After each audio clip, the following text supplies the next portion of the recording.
Avant de commencer l'histoire, dites-nous d'où vous nous regardez en laissant un commentaire ci-dessous.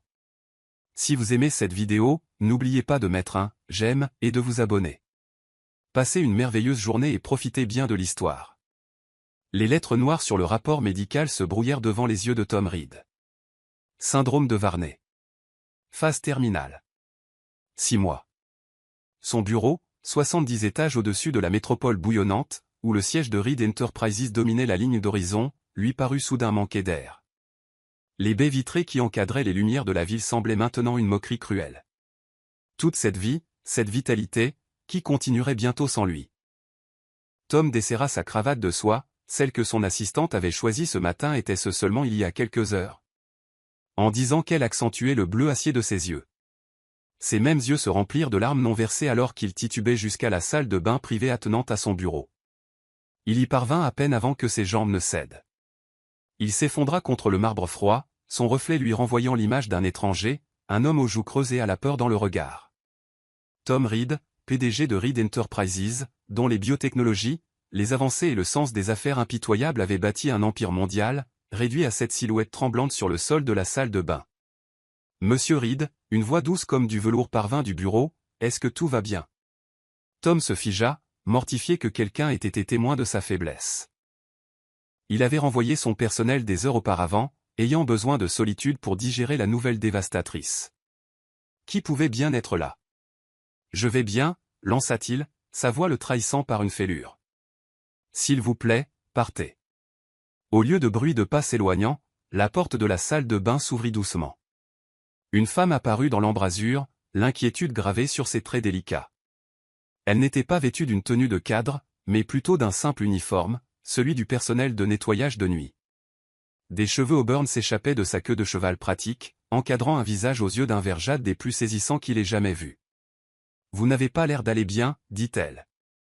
Simplement. Aucune trace de la déférence que ses employés lui témoignaient habituellement. Au lieu de cela, son regard contenait quelque chose de bien plus précieux, une compassion sincère.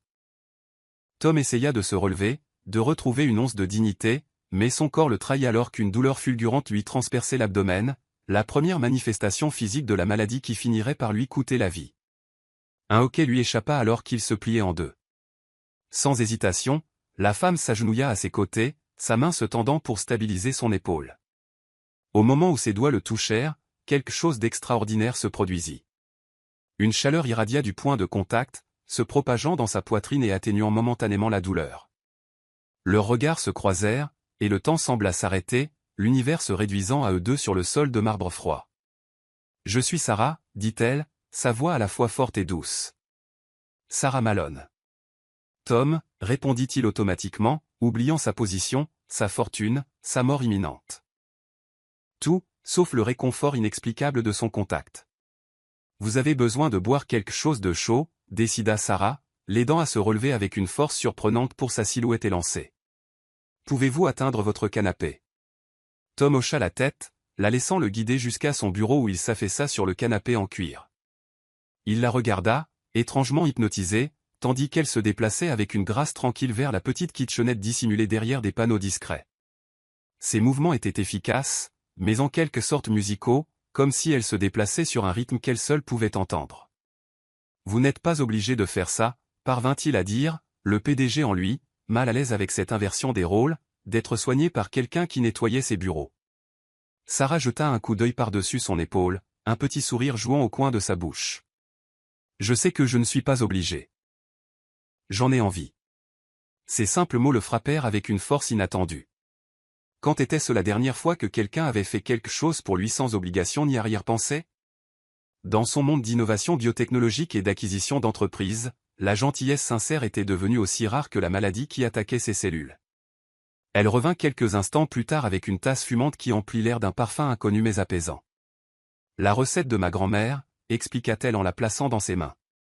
Elle l'appelait le thé des fleurs du crépuscule. Leurs doigts s'effleurèrent lors de l'échange, et cette même énergie mystérieuse circula entre eux, les faisant s'arrêter tous les deux, les yeux se fixant dans une surprise mutuelle. « Qu'est-ce que c'est » murmura Tom, ne parlant pas du thé, mais de la connexion inexplicable qui crépitait entre eux. Les yeux de Sarah s'écarquillèrent légèrement, confirmant qu'elle le sentait aussi. Parfois, dit-elle doucement, l'âme reconnaît ce que l'esprit ne peut encore comprendre. Hier, Tom aurait rejeté de tels mots comme des absurdités. Il était un homme de science et de tableur, mais ce soir, avec l'ombre de la mort obscurcissant son avenir et cette étrange chaleur émanant de son contact, il se surprit à hocher la tête. Il but une gorgée de thé, surpris par ses saveurs complexes, des notes de fleurs sauvages, de miel, de jasmin de nuit, et quelque chose de plus profond qu'il ne pouvait nommer. C'est extraordinaire. Les fleurs ne s'épanouissent qu'à la lueur des étoiles, expliqua Sarah, s'installant à côté de lui à une distance respectueuse. Ma grand-mère croyait qu'elle capturait la magie de l'obscurité avant l'aube, le moment où les chagrins d'aujourd'hui prennent fin et où les possibilités de demain commencent. Tom prit une autre gorgée, remarquant que la douleur dans son abdomen s'était atténuée pour devenir une douleur sourde. « Vous parlez comme si vous y croyiez, n'est-ce pas » demanda-t-il, l'étudiant avec ses yeux remarquables.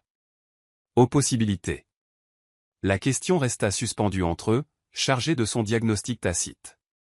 Croyait-il encore aux possibilités alors que son avenir avait été réduit à quelques mois? Au lieu de répondre, Tom demanda, « Pourquoi êtes-vous gentil avec moi? Vous ne me connaissez même pas », le sourire de Sarah contenait une trace de tristesse. « J'en sais plus que vous ne le pensez. Je nettoie votre bureau depuis près d'1 an. J'ai vu les heures que vous travaillez pendant que les autres rentrent chez eux auprès de leur famille.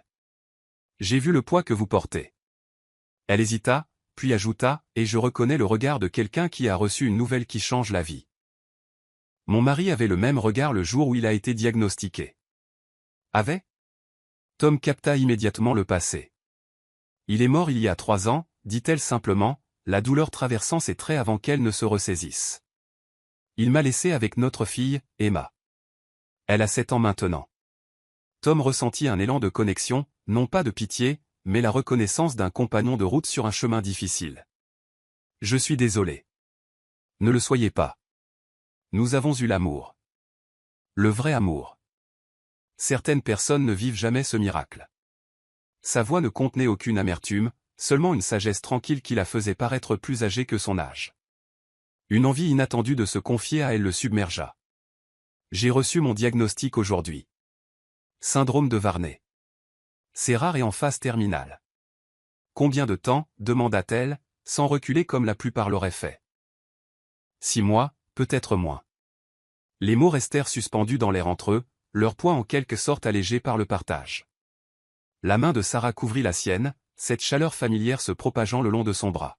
« Je suis désolé, Tom. » Dans ce simple contact et la compassion sincère de ses yeux, Tom trouva plus de réconfort que dans tous les lieux communs que son médecin privé lui avait offerts. Cette femme, cette étrangère qui nettoyait ses sols pendant qu'il bâtissait des empires, lui avait donné quelque chose que ses milliards ne pouvaient acheter, un moment de véritable connexion humaine face à sa propre mortalité. « Merci » murmura-t-il, la voix rauque d'émotion, « pour le thé, pour être resté. » Sarah sourit, et dans la douce lumière de son bureau, avec la ville scintillant au-delà des fenêtres comme des étoiles déchues, Tom sentit quelque chose s'agiter en lui, quelque chose qu'il pensait depuis longtemps enfoui sous les bilans et les conseils d'administration, quelque chose de dangereusement proche de l'espoir. Parfois, dit-elle, sa voix à peine plus qu'un murmure, on trouve la lumière dans les endroits les plus inattendus. Alors que leur regard se maintenait dans le sanctuaire silencieux de son bureau, aucun d'eux ne pouvait savoir que cette rencontre fortuite, un PDG mourant et une femme de ménage compatissante partageant un thé crépusculaire, était le premier murmure d'une histoire d'amour qui défierait la médecine, la logique et la mort elle-même. Chapitre 2, le don du crépuscule. Le sommeil échappa à Tom cette nuit-là, ses pensées consumées non par son diagnostic, mais par des yeux vert forêt et un contact qui, d'une manière ou d'une autre, apaisait sa douleur. Le souvenir de la force tranquille de Sarah Malone le hanta alors que l'aube se levait sur la ligne d'horizon de la ville, peignant son pantouse de teintes d'or et d'ambre. Pour la première fois depuis qu'il avait reçu sa condamnation à mort, Tom ressentit autre chose que du désespoir, une étincelle de curiosité, un murmure de connexion. Sa routine matinale lui sembla différente.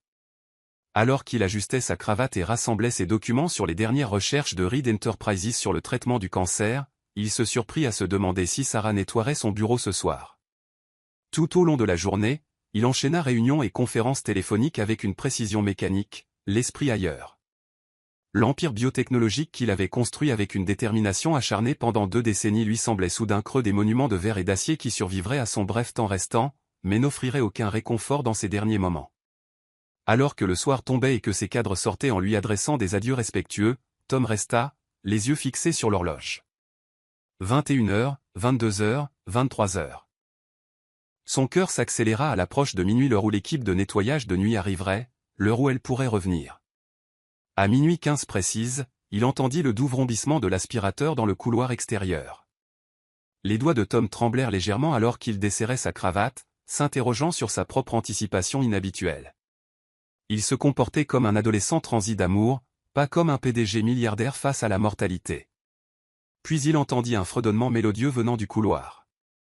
Le son le tira de sa chaise, comme si des fils invisibles reliaient son cœur à cette voix. Il ouvrit la porte de son bureau et suivit la musique jusqu'à sa source. Sarah travaillait méthodiquement, le dos tourné, en époussetant les étagères de la salle de conférence.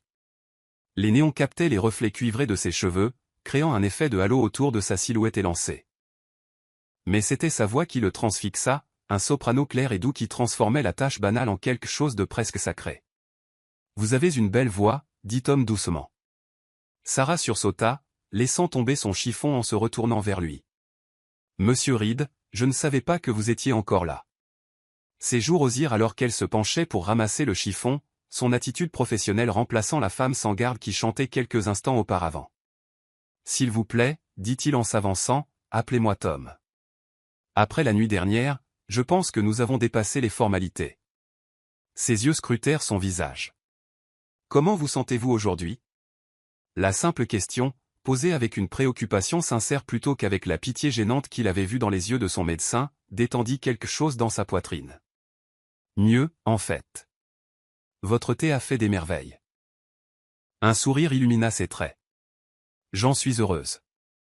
Ma grand-mère disait toujours que la guérison commence par la foi. »« Et par quoi ?» demanda Tom, s'appuyant contre le cadre de la porte, ne voulant pas mettre fin à leur conversation. « Par la possibilité, » répondit-elle, faisant écho à ses paroles de la veille. « Par la connexion, par le fait de trouver la lumière même dans l'obscurité. » La profondeur de son expression lui coupa le souffle. Qui était cette femme extraordinaire déguisée en femme de ménage? Quels autres mystères cachait-elle derrière ce doux sourire? « Voudriez-vous prendre un café avec moi » demanda-t-il impulsivement.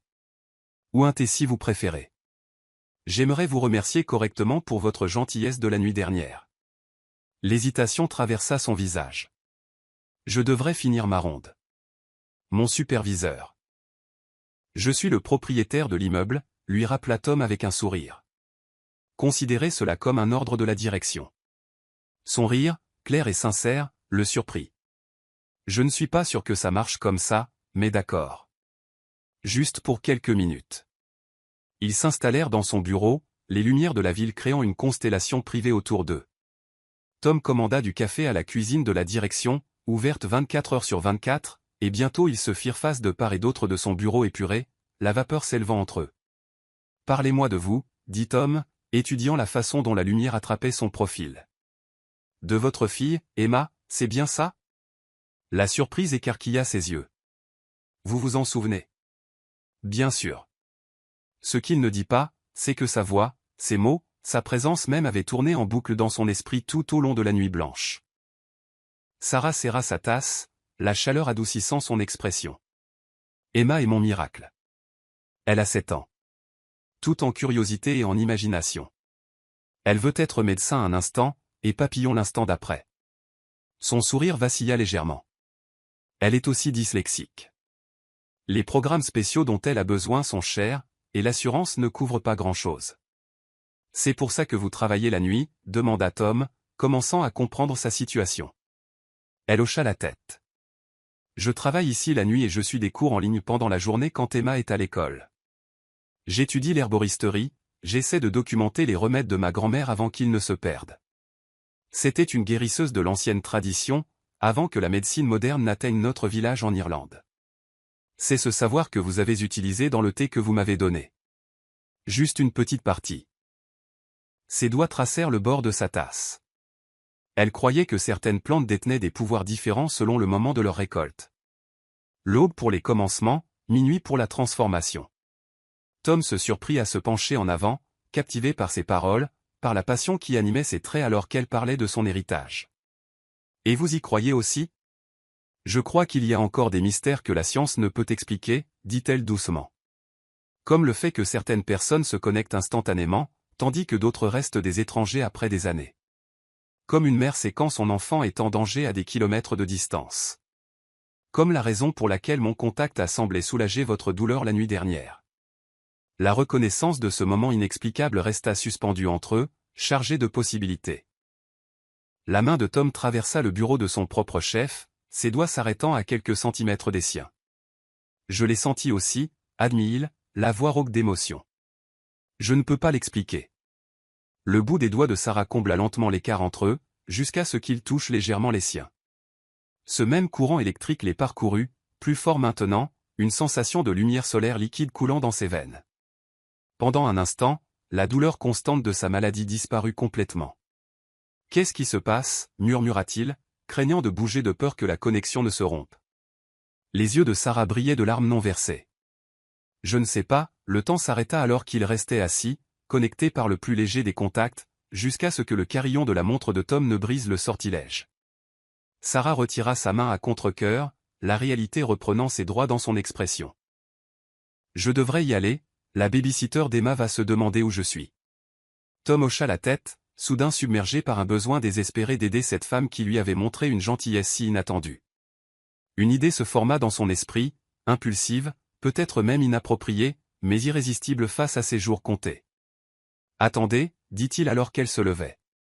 Il ouvrit le tiroir de son bureau et sortit une petite carte en métal noir, son compte privé, sans limite de dépenses, réservé à son usage personnel, la carte qui avait acheté des yachts, des îles privées et des œuvres d'art inestimables sans poser de questions. « Prenez ça » dit-il en la lui tendant. Sarah fixa la carte noire, la confusion plissant son front. « Qu'est-ce que c'est ?»« La liberté » répondit simplement Tom, « pour vous et Emma. » La compréhension se lut dans ses yeux, suivie immédiatement par un refus. « Je ne peux pas accepter ça. »« S'il vous plaît » insista Tom, contournant le bureau pour se tenir devant elle. « J'ai plus d'argent que je ne pourrais en dépenser en 3 vies, et on m'a donné moins d'1 an. Laissez-moi faire ça. »« Pourquoi » le défia-t-elle, la voix légèrement tremblante. « Vous ne me connaissez même pas » Tom prit sa main, plaça la carte dans sa paume et referma ses doigts dessus. Le contact envoya cette chaleur désormais familière en spirale à travers lui. « Parce que votre gentillesse m'a donné le premier moment de paix que j'ai eu depuis mon diagnostic. Parce que je veux être témoin de la joie avant de quitter ce monde. » Sa voix se brisa légèrement. « Votre bonheur pourrait être le seul héritage qui vaille la peine d'être laissé. » Des larmes coulèrent sur les joues de Sarah alors qu'elle secouait la tête. « Je ne peux pas, vous le pouvez, » murmura-t-il, ses doigts toujours enroulés autour des siens. « Pour l'éducation d'Emma, pour vos études, pour tout ce qui vous apporte le bonheur. » Leurs regards se croisèrent, et à ce moment-là, quelque chose de fondamental changea entre eux, une reconnaissance trop profonde pour les mots, trop puissante pour être niée. Le pouce de Tom effleura doucement une larme sur sa joue. Le simple geste, d'une intimité incommensurable. « Trouver la joie pendant que je peux encore en être témoin, » murmura-t-il, leur visage maintenant à quelques centimètres l'un de l'autre, son souffle se mêlant au sien dans le sanctuaire silencieux de son bureau. La main libre de Sarah se posa sur son cœur, comme si elle sentait les cellules endommagées en dessous. « Qu'est-ce qui vous apporte de la joie, Tom Reed ?» La question le transperça par sa simplicité et sa profondeur. Avant qu'il ne puisse répondre, le téléphone sur son bureau sonna avec un message urgent d'outre-mer concernant un traitement médical prometteur. Le sortilège rompu, Sarah recula, la carte noire serrée dans sa main tremblante. « Je devrais y aller. » Tom hocha la tête, soudain incapable de trouver des mots pour les émotions qui le traversaient. Alors qu'elle atteignait la porte, il retrouva sa voix. « Sarah. » Elle se retourna, sa silhouette encadrée dans l'embrasure de la porte. « Reviendrez-vous demain ? Apporterez-vous plus du thé de votre grand-mère ?» Un sourire courba ses lèvres, adoucissant la vulnérabilité dans ses yeux. « Oui, » promit-elle. « Je viendrai. » Alors qu'il la regardait disparaître dans le couloir faiblement éclairé, Tom pressa sa main sur sa poitrine, là où la sienne avait reposé quelques instants auparavant. Pour la première fois depuis son diagnostic, le poids de la mort imminente semblait plus léger, contrebalancé par la connexion mystérieuse forgée avec une femme qui nettoyait ses sols, mais qui, d'une manière ou d'une autre, touchait son âme. Cette nuit-là, alors qu'il dérivait vers le sommeil dans son pantouse vide, Tom réalisa qu'il n'avait jamais répondu à sa question sur ce qui lui apportait de la joie. Mais dans le silence de son cœur, il reconnut la vérité. À cet instant, c'était la promesse de la nuit suivante et le retour d'une femme de ménage aux mains guérisseuses et aux yeux vert forêt. Chapitre 3, Mains guérisseuses. La carte noire resta intacte dans le portefeuille de Sarah pendant 3 jours, brûlant comme un charbon ardent contre sa conscience. Le jour, elle faisait des recherches sur des programmes d'éducation spécialisés pour Emma qui étaient auparavant hors de sa portée.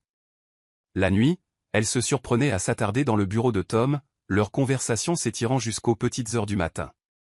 Chaque soir, elle apportait un remède à base de plantes différents, un thé de bourrache infusé avec des fleurs cueillies au clair de lune, une pommade infusée d'herbes de montagne rares, des teintures faites de plantes collectées précisément au crépuscule.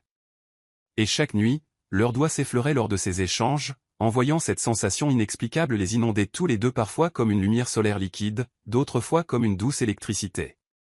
Une connexion que ni l'un ni l'autre ne pouvait expliquer, mais que ni l'un ni l'autre ne pouvait nier. Tom commença à programmer des réunions tardives comme prétexte pour être seul à l'arrivée de Sarah.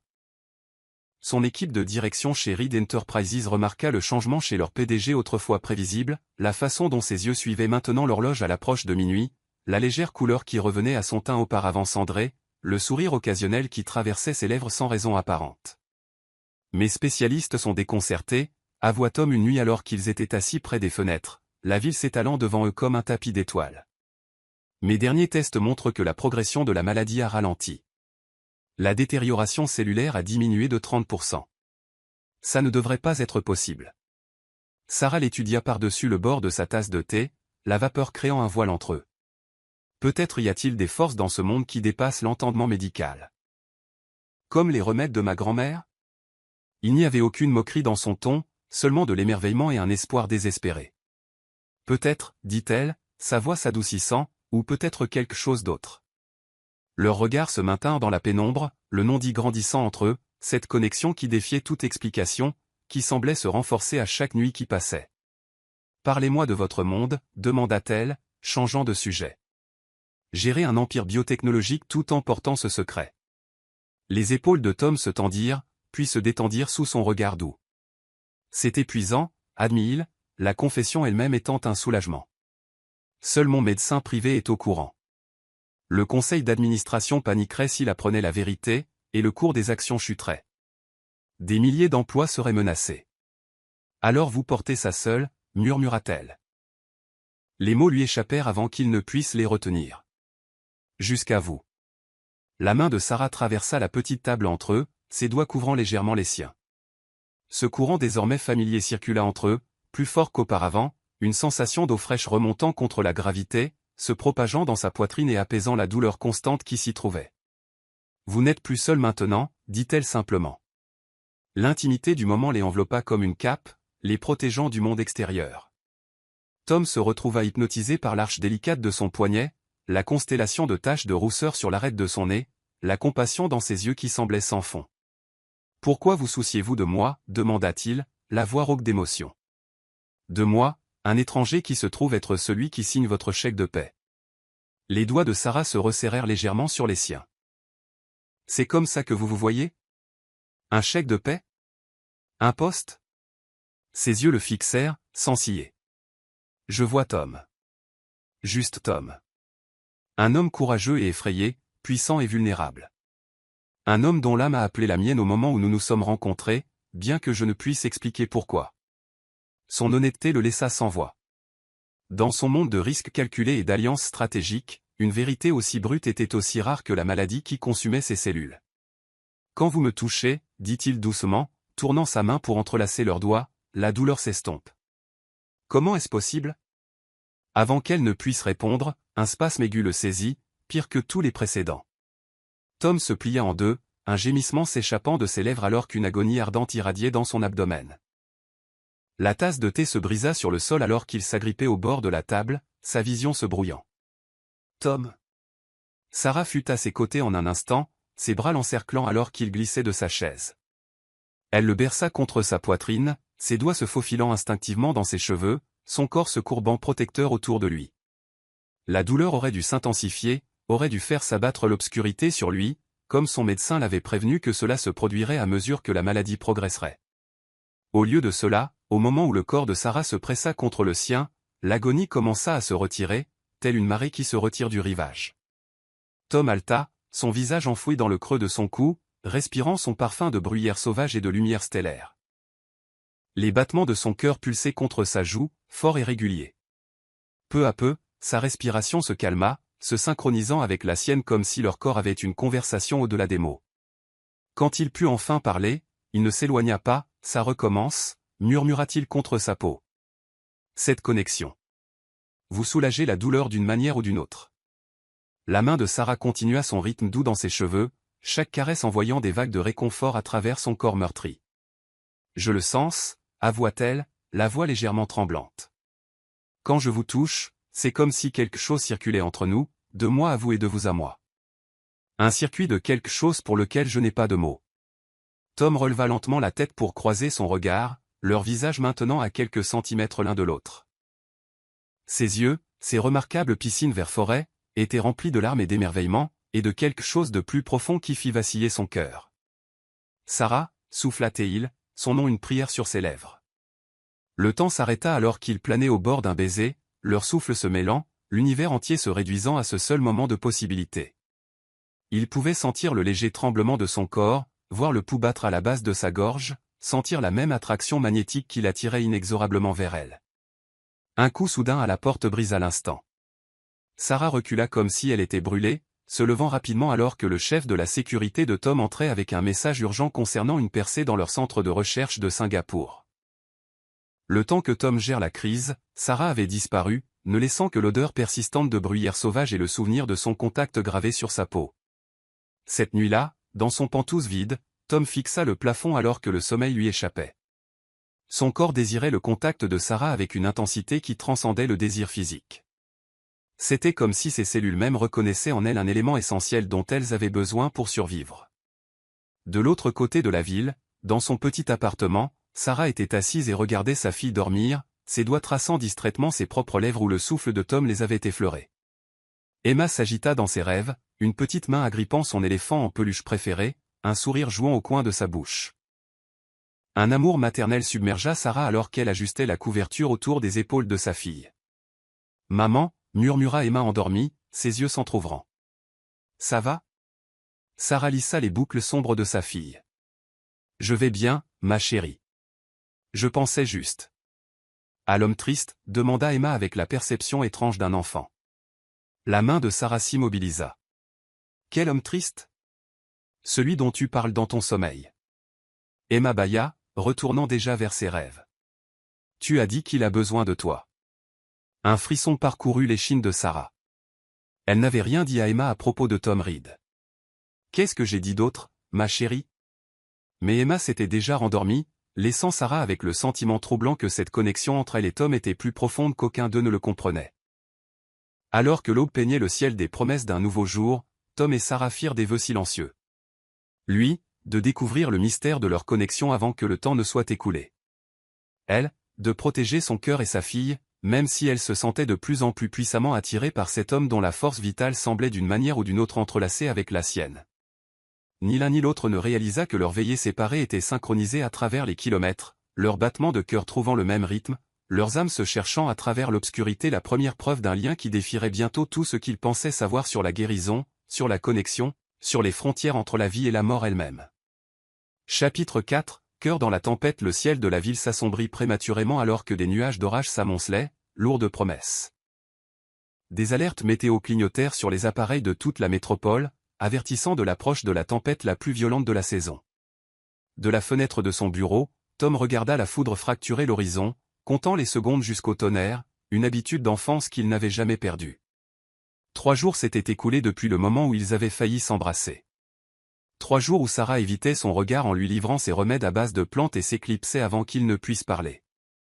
3 jours où son état s'aggravait sans le réconfort persistant de son contact. Ce soir, il était déterminé à combler le gouffre qui se creusait entre eux. Il avait besoin d'elle, non seulement pour la guérison inexplicable que sa présence procurait, mais pour la façon dont elle le voyait au-delà de sa richesse et de son pouvoir, pour la façon dont elle donnait un sens à ses jours comptés. À minuit précis, la tempête éclata sur la ville avec une fureur biblique. La pluie cinglait les fenêtres tandis que le vent hurlait autour de la structure d'acier du gratte-ciel. Tom faisait les 100 pas dans son bureau, vérifiant sa montre à plusieurs reprises. Sarah n'était jamais en retard, pourtant l'affichage numérique indiquait maintenant minuit 20 sans aucun signe d'elle. Quand la porte s'ouvrit enfin, elle apparut comme une apparition, trempée par la courte distance entre l'entrée du personnel et l'ascenseur.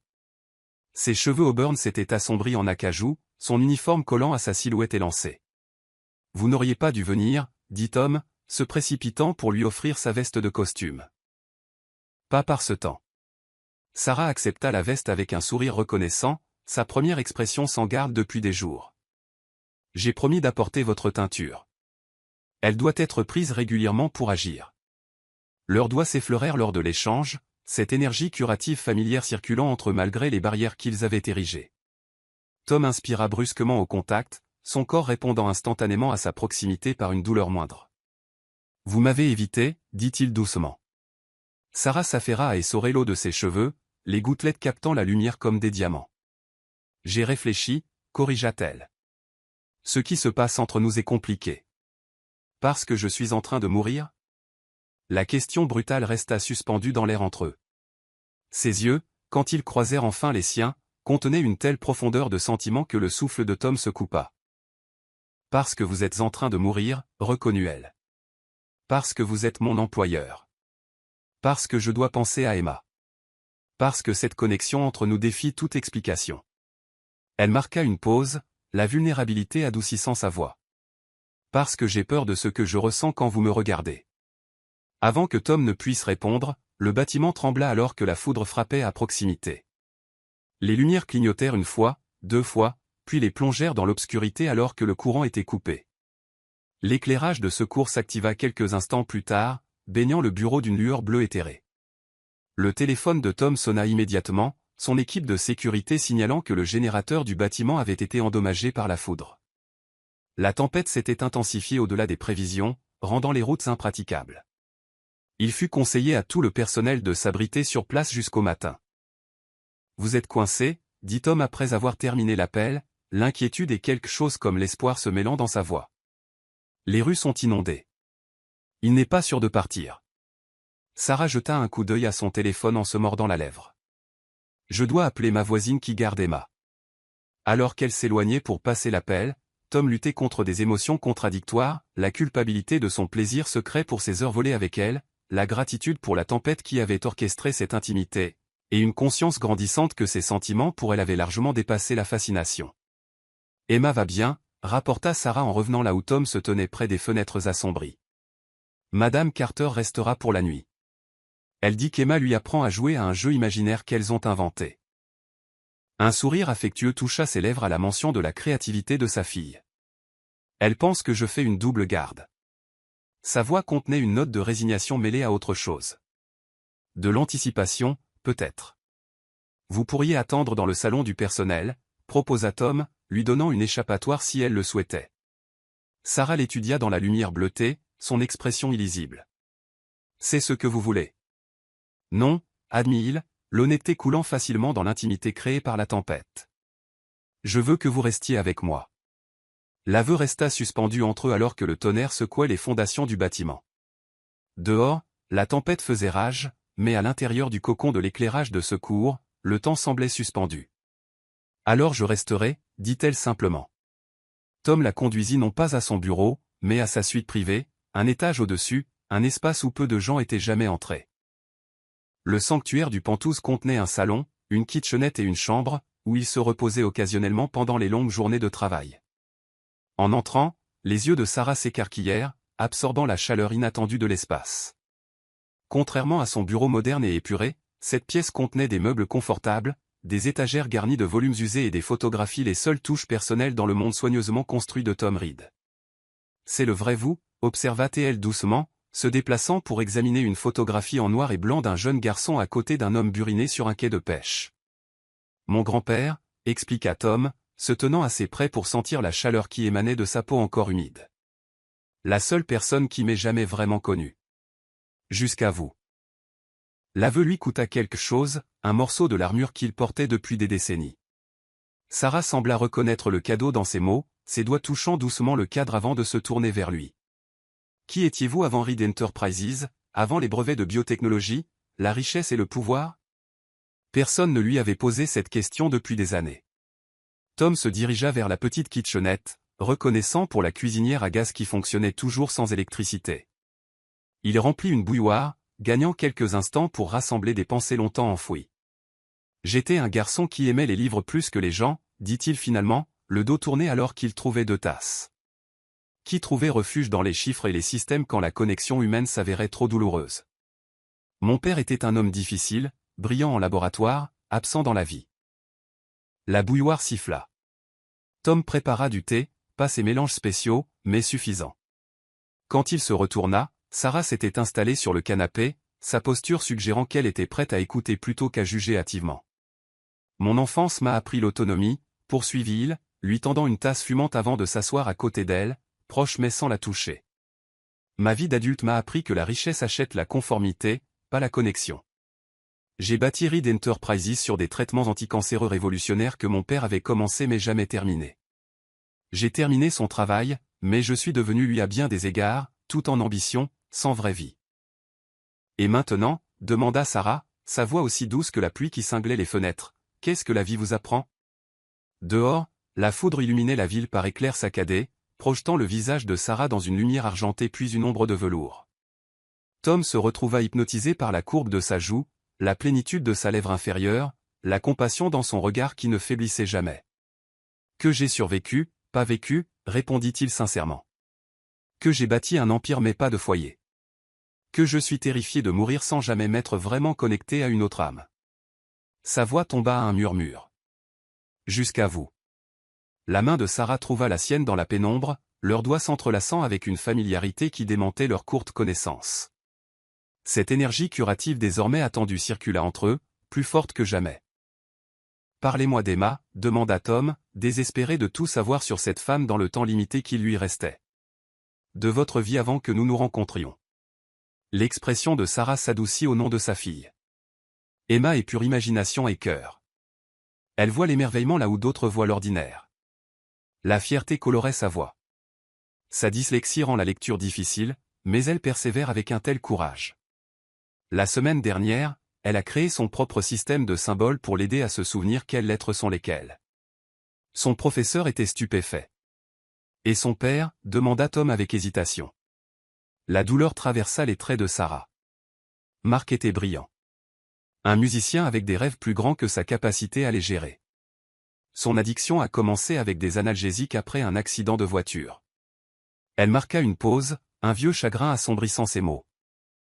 À la fin, il n'était plus l'homme que j'avais épousé. Son overdose a été jugée accidentelle, mais une partie de moi se demande s'il ne pouvait tout simplement plus se battre. Le pouce de Tom traça des cercles sur sa paume, offrant un réconfort qu'il ne pouvait articuler. Et votre grand-mère, la guérisseuse? Un sourire remplaça la tristesse dans ses yeux. Nana Rose était de la magie incarnée. Elle pouvait regarder une personne et savoir exactement de quelle herbe elle avait besoin. Quel mot guérirait son esprit? Sa voix s'adoucit. Elle m'a élevé après la mort de mes parents dans un accident de ferry. Elle m'a appris que la guérison se produit à plusieurs niveaux. Physique, émotionnel, spirituel. Qu'une véritable connexion peut se manifester physiquement lorsque les âmes se reconnaissent. Ces mots restèrent suspendus dans l'air entre eux. Une explication et une question à la fois. Le tonnerre gronda au-dessus de leur tête alors que leurs regards se croisèrent, la tempête extérieure reflétant la tempête émotionnelle intérieure. Lorsque la foudre frappa à nouveau, illuminant la pièce d'un blanc éclatant, Tom vit des larmes briller sur les joues de Sarah. Sans réfléchir, il tendit la main pour les essuyer. Ses doigts tracèrent la courbe délicate de sa mâchoire. Ne, murmura-t-elle, bien qu'elle ne se soit pas retirée. Ne soyez pas gentil si ce n'est pas réel. C'est la chose la plus réelle que j'ai jamais ressentie, avoua Tom, sa voix se brisant sur la vérité de ses mots. La puissance de la tempête. L'intimité de l'obscurité. La connaissance de son temps limité. Tout cela avait dépouillé toute prétention entre eux. Lorsque le tonnerre secoua à nouveau le bâtiment, Sarah se rapprocha instinctivement et les bras de Tom l'enveloppèrent, aussi naturellement que s'il s'était tenu 1000 fois auparavant. Sa tête vint reposer contre sa poitrine, son oreille sur son cœur, là où des cellules endommagées trouvaient d'une manière ou d'une autre une nouvelle force. Les doigts de Tom s'en mêlèrent dans ses cheveux maintenant secs, s'émerveillant de leur douceur, du miracle de la tenir dans ses bras, après tant de nuits à en rêver. Aucun d'eux ne pourrait dire qui a bougé le premier lorsque leurs lèvres se sont enfin rencontrées. Peut-être ont-ils bougé en parfaite synchronicité, attirés l'un vers l'autre par des forces au-delà de leur contrôle conscient. Le premier contact fut doux, interrogateur, une conversation chuchotée entre deux âmes. Puis Sarah émit un son doux contre sa bouche, et toute retenue vola en éclats. Tom la serra plus fort alors que le baiser s'approfondissait, goûtant le thé et les larmes, et quelque chose d'unique à Sarah dont il savait qu'il le hanterait pour les jours qui lui restaient. Ses mains encadrèrent son visage avec une tendresse exquise, comme s'il était précieux au-delà de toute mesure. Quand ils se séparèrent enfin, respirant de manière irrégulière, le front contre le front, la tempête extérieure avait commencé à se calmer, bien que la tempête en n'ait fait que commencer à se former. « Je t'ai cherché pendant des vies entières pour te trouver », murmura Tom contre ses lèvres, les mots émergeant d'un endroit plus profond que la pensée consciente. Les yeux de Sarah, lumineux dans la lumière de secours déclinante, le fixèrent avec une vulnérabilité qui l'humilia. « Que arrive-t-il quand la tempête se termine » demanda-t-elle, sa voix à peine audible au-dessus de la pluie qui diminuait. « Quand le matin viendra et que nous retournerons à nos rôles de PDG et de femmes de ménage. » Tom berça son visage entre ses paumes, comme s'il tenait quelque chose d'infiniment précieux. Les titres tombent, promit-il, mais ceci. Ce qui se passe entre nous. Reste. Alors que Sarah se blottissait contre lui sur le canapé, son corps s'ajustant au sien comme s'il avait été conçu comme sa pièce manquante, aucun d'eux ne pouvait savoir que des forces au-delà de leur compréhension étaient déjà à l'œuvre au sein de leurs cellules unies, que le miracle de leur connexion était plus profond et plus scientifique que l'un ou l'autre ne pouvait l'imaginer. Dehors, la tempête déchaîna sa fureur finale avant de céder à l'aube naissante. À l'intérieur, enlacés, Tom et Sarah s'abandonnèrent à un autre genre de tempête, une tempête qui allait soit les guérir tous les deux, soit les briser à jamais. Chapitre 5, le beau mystère. Le matin les trouva encore enlacés sur le canapé. La tête de Sarah nichée contre la poitrine de Tom, ses bras protecteurs même dans le sommeil. La lumière du soleil filtrait à travers les fenêtres nettoyées par la tempête de la nuit, illuminant leur visage d'une lumière dorée. Tom se réveilla le premier, momentanément désorienté, jusqu'à ce que les souvenirs de leur baiser ne l'inondent. Il resta immobile, savourant la chaleur de Sarah contre lui, le rythme doux de sa respiration, le parfum de bruyère sauvage qui s'accrochait à ses cheveux. Pour la première fois depuis son diagnostic, il ne se sentait pas comme un homme courant contre la montre, mais simplement comme un homme tenant dans ses bras une femme dont il tombait éperdument amoureux. La pensée aurait dû le terrifier, au lieu de cela, elle s'installa dans sa poitrine avec le confort d'une vérité absolue. Sarah s'agita, ses yeux s'ouvrant pour rencontrer les siens. Pendant un battement de cœur, l'incertitude assombrit ses traits avant qu'un sourire n'adoucisse ses lèvres. « Bonjour » murmura-t-elle, la voix rauque de sommeil. « Le meilleur des matins » corrigea Tom, incapable de s'empêcher d'écarter une mèche de cheveux auburn de sa joue. « Comment te sens-tu »« Comme si je rêvais » admit-elle. « Comme si j'allais me réveiller et me retrouver dans mon appartement, et que la nuit dernière n'avait jamais eu lieu. » Le pouce de Tom traça la courbe de sa lèvre inférieure. « C'est arrivé. Je suis là. Nous sommes là. » Le bâtiment s'éveillait autour d'eux, les générateurs ronronnant alors que le courant revenait, les voix lointaines des premiers travailleurs évaluant les dégâts de la tempête, la réalité empiétant sur leur sanctuaire. « Je devrais y aller, » dit Sarah, se redressant à contre-cœur et lissant son uniforme froissé. « L'équipe de jour va arriver. » Avant que Tom ne puisse protester, son téléphone sonna. Le docteur Blake, son médecin privé, demandant une réunion immédiate. « Des développements urgents concernant votre état, » dit le médecin, la voix tendue d'une excitation contenue. Tom s'arrangea pour le rencontrer à sa clinique privée dans 1 heure. En terminant l'appel, il trouva Sarah qui l'observait, l'inquiétude gravée sur ses traits. « Ton médecin » demanda-t-elle, sa main cherchant instinctivement la sienne. Il hocha la tête, serrant doucement ses doigts. « Le docteur Blake veut me voir immédiatement. Apparemment, il y a du nouveau dans mon dossier. »« Je viens avec vous » dit-elle sans hésiter. Tom hésita, partagé entre son désir de la garder près de lui et la conscience de l'image que cela pourrait renvoyer, le PDG milliardaire arrivant avec son agent d'entretien de nuit. Mais la pensée d'affronter les nouvelles qui l'attendaient sans sa présence devint soudainement insupportable. « Oui » accepta-t-il simplement. « S'il vous plaît, venez. » 1 heure plus tard, ils étaient assis côte à côte dans le bureau du docteur Blake, un duo peu conventionnel qui attirait les regards curieux du personnel de la clinique.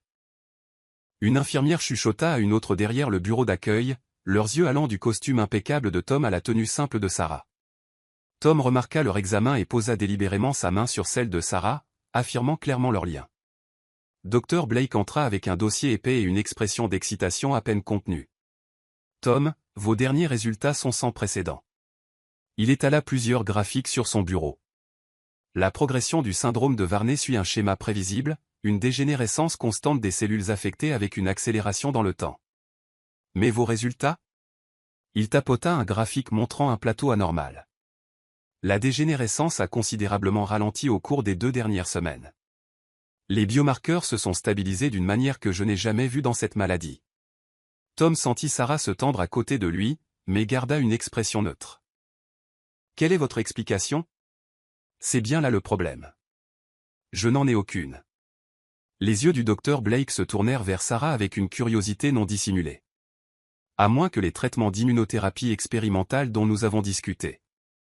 Je ne les ai pas encore commencés, l'interrompit Tom. Je n'ai pris que quelques compléments à base de plantes. Il jeta un coup d'œil à Sarah, incertain de la quantité d'informations à révéler sur leur mystérieuse connexion. Le docteur Blake fronça les sourcils, son esprit scientifique clairement troublé par des données qu'il ne pouvait expliquer. Puis-je vous demander quel complément spécifique? Sarah parla pour la première fois. Des remèdes traditionnels de la pratique de ma grand-mère, des herbes récoltées à des phases lunaires spécifiques, préparées selon des méthodes anciennes, principalement du chardon étoilé, de la fleur de crépuscule et de l'oseille des montagnes cueillies dans des conditions particulières. L'expression du médecin passa de la curiosité au scepticisme. Avec tout le respect que je vous dois, mademoiselle Malone, compléta-t-elle, la voix ferme. Sarah Malone. Mademoiselle Malone, le syndrome de Varney affecte la structure cellulaire au niveau moléculaire. C'est une réponse auto-immune complexe qui déclenche la mort cellulaire programmée dans plusieurs systèmes d'organes simultanément. Les remèdes à base de plantes, bien que potentiellement bénéfiques pour certaines affections, n'ont tout simplement pas la complexité pharmacologique pour traiter cette pathologie spécifique. Tom observait l'échange, notant que Sarah ne reculait ni ne devenait défensive face au rejet scientifique du médecin. Peut-être, dit-elle calmement, qu'il existe des mécanismes de guérison que la science n'a pas encore entièrement cartographiés. Ma grand-mère a documenté des cas où des patients apparemment en phase terminale ont répondu à ces traitements alors que la médecine conventionnelle avait échoué. Le docteur Blake semblait prêt à argumenter davantage quand quelque chose lui vint à l'esprit. Quand avez-vous commencé ces traitements? Il y a exactement 2 semaines, répondit Tom, la nuit où nous nous sommes rencontrés. Les yeux du médecin se plissèrent tandis qu'il comparait les dates avec les changements sur les graphiques de Tom. Et à quelle fréquence prenez-vous ces remèdes? Quotidiennement. Généralement vers minuit. Le docteur Blake prit une note. Sa curiosité scientifique l'emportant visiblement sur son scepticisme. Seriez-vous disposé à fournir des échantillons pour analyse? Et peut-être, hésita-t-il, choisissant ses mots avec soin, pourrions-nous mener une observation contrôlée? Surveillez vos symptômes avec essence et remèdes à des fins de comparaison. Tom sentit un frisson à la suggestion d'interrompre les traitements de Sarah, même temporairement. Qu'est-ce que cela impliquerait? Une semaine sans les remèdes, une surveillance quotidienne des taux de dégradation cellulaire, des marqueurs d'inflammation et de la fonction des organes. Puis reprise et observation continue. Avant que Tom ne puisse répondre, le docteur Blake fut appelé pour une urgence. Resté seul, Tom se tourna vers Sarah, trouvant ses yeux déjà posés sur lui, remplis d'émotions complexes. « À quoi penses-tu » demanda-t-il doucement. « Je pense qu'il y a plus que de simples herbes là-dedans, » admit-elle, sa voix à peine plus qu'un murmure. « Je pense que c'est nous, notre connexion, la façon dont nous réagissons physiquement l'un à l'autre. » Tom se souvint comment sa douleur s'apaisait systématiquement à son contact, comment la nuit dernière dans ses bras avait été son premier sommeil sans douleur depuis le diagnostic. « Tu penses que tu me guéris d'une manière ou d'une autre, juste en étant près de moi. » Je pense, dit-elle avec précaution, qu'il y a des mystères dans ce monde que la science commence à peine à comprendre. Ma grand-mère parlait de connexions rares entre les âmes qui pouvaient se manifester physiquement, ce qu'elle appelait des flammes jumelles, qui pouvaient littéralement affecter le bien-être physique de l'autre. Dans sa vie d'avant, Tom aurait immédiatement rejeté de telles idées. Mais maintenant, face à la mortalité avec cette femme inexplicable à ses côtés, il se trouvait ouvert à des possibilités au-delà de toute explication rationnelle. Si c'est vrai, dit-il, couvrant sa main de la sienne, sentant cette chaleur familière et curative se propager dans son bras, alors être séparés pourrait être dangereux pour moi. Leurs regards se croisèrent, une compréhension passant entre 100 mots. Quand le docteur Blake revint quelques minutes plus tard, Tom avait pris sa décision. Pas de semaine sans les remèdes, déclara-t-il fermement. Mais j'ai une proposition alternative. Mademoiselle Malone s'installera temporairement dans ma suite d'invités dans le cadre de votre observation contrôlée. Vous pourrez surveiller mon état quotidiennement avec sa proximité constante. Le médecin cligna des yeux, surpris, mais hocha lentement la tête. Cela fournirait des conditions constantes pour l'observation. Nous pourrions suivre les changements cellulaires par des analyses de sang quotidiennes et de l'imagerie. Après le rendez-vous, dans l'intimité de la voiture de Tom, Sarah se tourna vers lui avec des yeux troublés. « Tu me demandes de vivre avec toi. Je te demande de m'aider à sauver ma vie, » corrigea doucement Tom, bien qu'ils reconnaissent tous deux les implications plus profondes. Emma peut venir aussi. J'ai beaucoup de place. Elle peut apporter ses jouets, ses livres, tout ce qui la met à l'aise. Les doigts de Sarah se tordirent nerveusement sur ses genoux. Tom, que se passe-t-il si ça marche? Si ton état s'améliore avec moi, est-ce que je reste pour toujours? Et quand tu te lasseras de moi, de nous? Me lasser de toi? Il prit sa main, calmant ses mouvements nerveux. Sarah, j'ai passé 40 ans entouré de gens qui voulaient quelque chose de moi. Mon argent, mon influence, mes relations. Tu es la première personne qui n'a jamais rien voulu d'autre que mon bien-être, et ça ne te rend pas méfiante? Elle le défia, la vulnérabilité faisant trembler légèrement sa voix. La réponse de Tom fut de se pencher à travers l'espace qui les séparait et de capturer ses lèvres avec les siennes.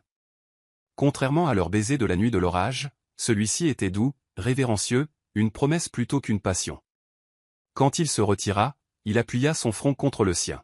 « Je suis en train de tomber amoureux de toi, » murmura-t-il, les mots à la fois terrifiants et libérateurs. « Je ne sais pas combien de temps il me reste, mais je veux le passer avec toi. Laisse-moi vous offrir, à Emma et à toi, confort et sécurité pendant que tu me donnes tout le temps que nous pourrons voler à cette maladie. » Des larmes brillaient dans les yeux vergeâtres de Sarah. « Et si ma présence ne fait que ralentir l'inévitable? Et si je ne peux pas te sauver à la fin? » Tom essuya une larme qui s'était échappée sur sa joue. « Alors je mourrai en ayant connu le véritable amour, en t'ayant connu. C'est plus que ce que j'osais espérer lorsque j'ai reçu mon diagnostic. » Alors que la lumière du soleil filtrait à travers les vitres de la voiture, illuminant des grains de poussière qui dansaient entre eux comme des guirlandes lumineuses, Sarah prit sa décision, une décision qui changerait irrévocablement leur deux vies et mettrait en mouvement une chaîne de découvertes qu'aucun d'eux n'aurait pu prédire. « Oui, » murmura-t-elle contre ses lèvres, « nous viendrons. » Chapitre 6, Capitulation. La transformation du pantouse de Tom Reed se fit avec une rapidité surprenante. Les animaux en peluche d'Emma revendiquèrent leur territoire sur les canapés en cuir italien. Ces dessins colorés représentant des créatures fantastiques apparurent sur les portes du réfrigérateur en acier inoxydable, et le son de son rire, clair et musical, résonna dans des pièces qui n'avaient connu que le silence. Les herbes de Sarah s'alignaient sur les rebords des fenêtres de la cuisine dans des pots en argile. Les recettes manuscrites de sa grand-mère s'étalaient sur des comptoirs autrefois immaculés et inutilisés. Pour la première fois, l'espace ressemblait à un foyer plutôt qu'à une vitrine. « Comment s'appelle celui-là » demanda Tom à Emma un soir, en montrant un dessin particulièrement vibrant de ce qui semblait être un éléphant violet avec des ailes de papillon. « C'est Lila. » expliqua sérieusement Emma, ses boucles sombres rebondissant alors qu'elle penchait la tête. Elle aide les gens à retrouver les choses qu'ils ont perdues, pas seulement les clés et tout ça, mais des choses importantes comme le courage et le bonheur. Elle étudia Tom avec la curiosité sans filtre de l'enfance. « As-tu perdu quelque chose d'important » Tom sentit les yeux de Sarah sur lui depuis l'autre bout de la pièce alors qu'il s'agenouillait au niveau d'Emma. « Je pensais que oui, » répondit-il honnêtement, « mais je crois que je suis en train de le retrouver. » Emma hocha la tête d'un air sage. « C'est pour ça que Lila est venue à toi. Elle sait toujours qui a besoin d'elle. » La sagesse simple des enfants, voyant la magie et les possibilités là où les adultes ne voyaient que la réalité, toucha quelque chose de profond dans le cœur de Tom. Le docteur Blake venait quotidiennement, documentant l'amélioration des signes vitaux de Tom avec un étonnement croissant. « Vos analyses de sang montrent une régénération cellulaire qui ne devrait pas être possible, » admit-il le 5e jour, en examinant les résultats dans le bureau de Tom. La réponse auto-immune est considérablement réduite et plusieurs organes affectés montrent des signes de rétablissement. Quoi que fasse Mademoiselle Malone, ça marche au niveau moléculaire. Tom ne partagea pas ce qu'il suspectait, que ce n'était pas seulement les remèdes à base de plantes de Sarah, mais sa proximité constante qui le guérissait. L'énergie particulière qui circulait entre eux à chaque contact, à chaque regard, semblait se renforcer de jour en jour. La nuit, après qu'Emma était endormie, ils s'asseyaient ensemble sur la terrasse, les doigts entrelacés, partageant des conversations chuchotées tandis que les étoiles tournaient au-dessus de leur tête. Bien qu'ils partagent le même espace de vie, ils avaient maintenu des chambres séparées, sur la suggestion de Tom, voulant donner à Sarah de l'espace pour s'adapter à leur relation en évolution. Mais la retenue devenait de plus en plus difficile alors que leur corps semblait reconnaître quelque chose que leurs esprits traitaient encore, une connexion primale qui transcendait toute explication. La 7e nuit, une pointe de douleur soudaine réveilla Tom d'un sommeil agité. Il se recroquevilla, les dents serrées contre un cri qui aurait effrayé Emma. L'agonie était plus intense que toute crise précédente, comme si ses cellules étaient en guerre à l'intérieur de son corps. Sa porte s'ouvrit silencieusement et Sarah apparut comme une vision, sa chemise de nuit blanche fantomatique dans l'obscurité. Sans un mot, elle traversa la pièce jusqu'à son lit, sentant d'une manière ou d'une autre sa détresse malgré son silence. « Tom » murmura-t-elle, sa main fraîche contre son front. « Laisse-moi t'aider. » Avant qu'il ne puisse protester, elle se glissa sous les couvertures, rassemblant son corps tremblant contre le sien. Ses bras l'encerclèrent, une main pressée contre sa poitrine directement sur son cœur, l'autre berçant sa tête contre son épaule. L'effet fut immédiat et profond. Là où leur peau se touchait, une sensation de clair de lune liquide s'épanouit, se propageant dans ses veines, transformant le fil du rasoir de la douleur. Tom halta alors que l'agonie se retirait, remplacée par une sensation entièrement différente, une conscience aiguë du corps de Sarah contre le sien. La soie de sa chemise de nuit, un murmure entre eux, son cœur battant en contrepoint parfait avec le sien. « Comment savais-tu » réussit-il à dire, sa voix rauque d'émotion et de douleur persistante. « Je l'ai senti » dit-elle simplement, ses doigts se faufilant dans ses cheveux dans un rythme apaisant. « Je me suis réveillée en sachant que tu avais besoin de moi. » Tom se déplaça légèrement pour voir son visage dans le clair de lune argentée qui filtrait par ses fenêtres. Ce qu'il vit dans ses yeux lui coupa le peu de souffle qui lui restait. La vulnérabilité, oui, mais aussi la détermination et quelque chose de plus profond, quelque chose qui reflétait l'émotion qui s'épanouissait dans sa propre poitrine. « Sarah » murmura-t-il, son nom comme une prière sur ses lèvres. « Je ne comprends pas ce qui se passe entre nous. » Son sourire était teinté d'émerveillement et d'une pointe de peur. « Est-ce que ça a besoin d'une explication ? Ne pouvons-nous pas simplement accepter le miracle ?» La main de Tom se déplaça de son propre chef pour lui caresser la joue, son pouce traçant la courbe de sa lèvre inférieure. « J'ai passé ma vie à exiger des explications, à contrôler des variables, à analyser des données. J'ai bâti Reed Enterprises sur le principe que chaque mystère a une solution scientifique, mais avec toi. » Il secoua légèrement la tête, submergé par la simple vérité. « Avec toi, je veux juste ressentir. » La confession flotta entre eux, brute dans son honnêteté. Les yeux de Sarah brillèrent de larmes non versées alors qu'elle couvrait sa main de la sienne, tournant son visage pour déposer un baiser dans sa paume. « Alors ressens » murmura-t-elle, son souffle chaud contre sa peau. « Ressens tout. » Les derniers fils de retenue entre eux se dénouèrent à ces mots. Les lèvres de Tom trouvèrent les siennes dans l'obscurité, leur baiser s'approfondissant instantanément comme s'ils avaient été affamés l'un de l'autre. Là où il y avait eu auparavant une exploration timide, il y avait maintenant de la certitude. Les mains cartographiant les corps avec une urgence croissante, les souffles se mêlant en halètements et en soupirs, les cœurs s'emballant en un rythme synchronisé. La chemise de nuit de Sarah glissa de son épaule, révélant une peau nacrée au clair de lune. Les lèvres de Tom tracèrent la courbe élégante de son cou, le creux de sa gorge, l'architecture délicate de sa clavicule.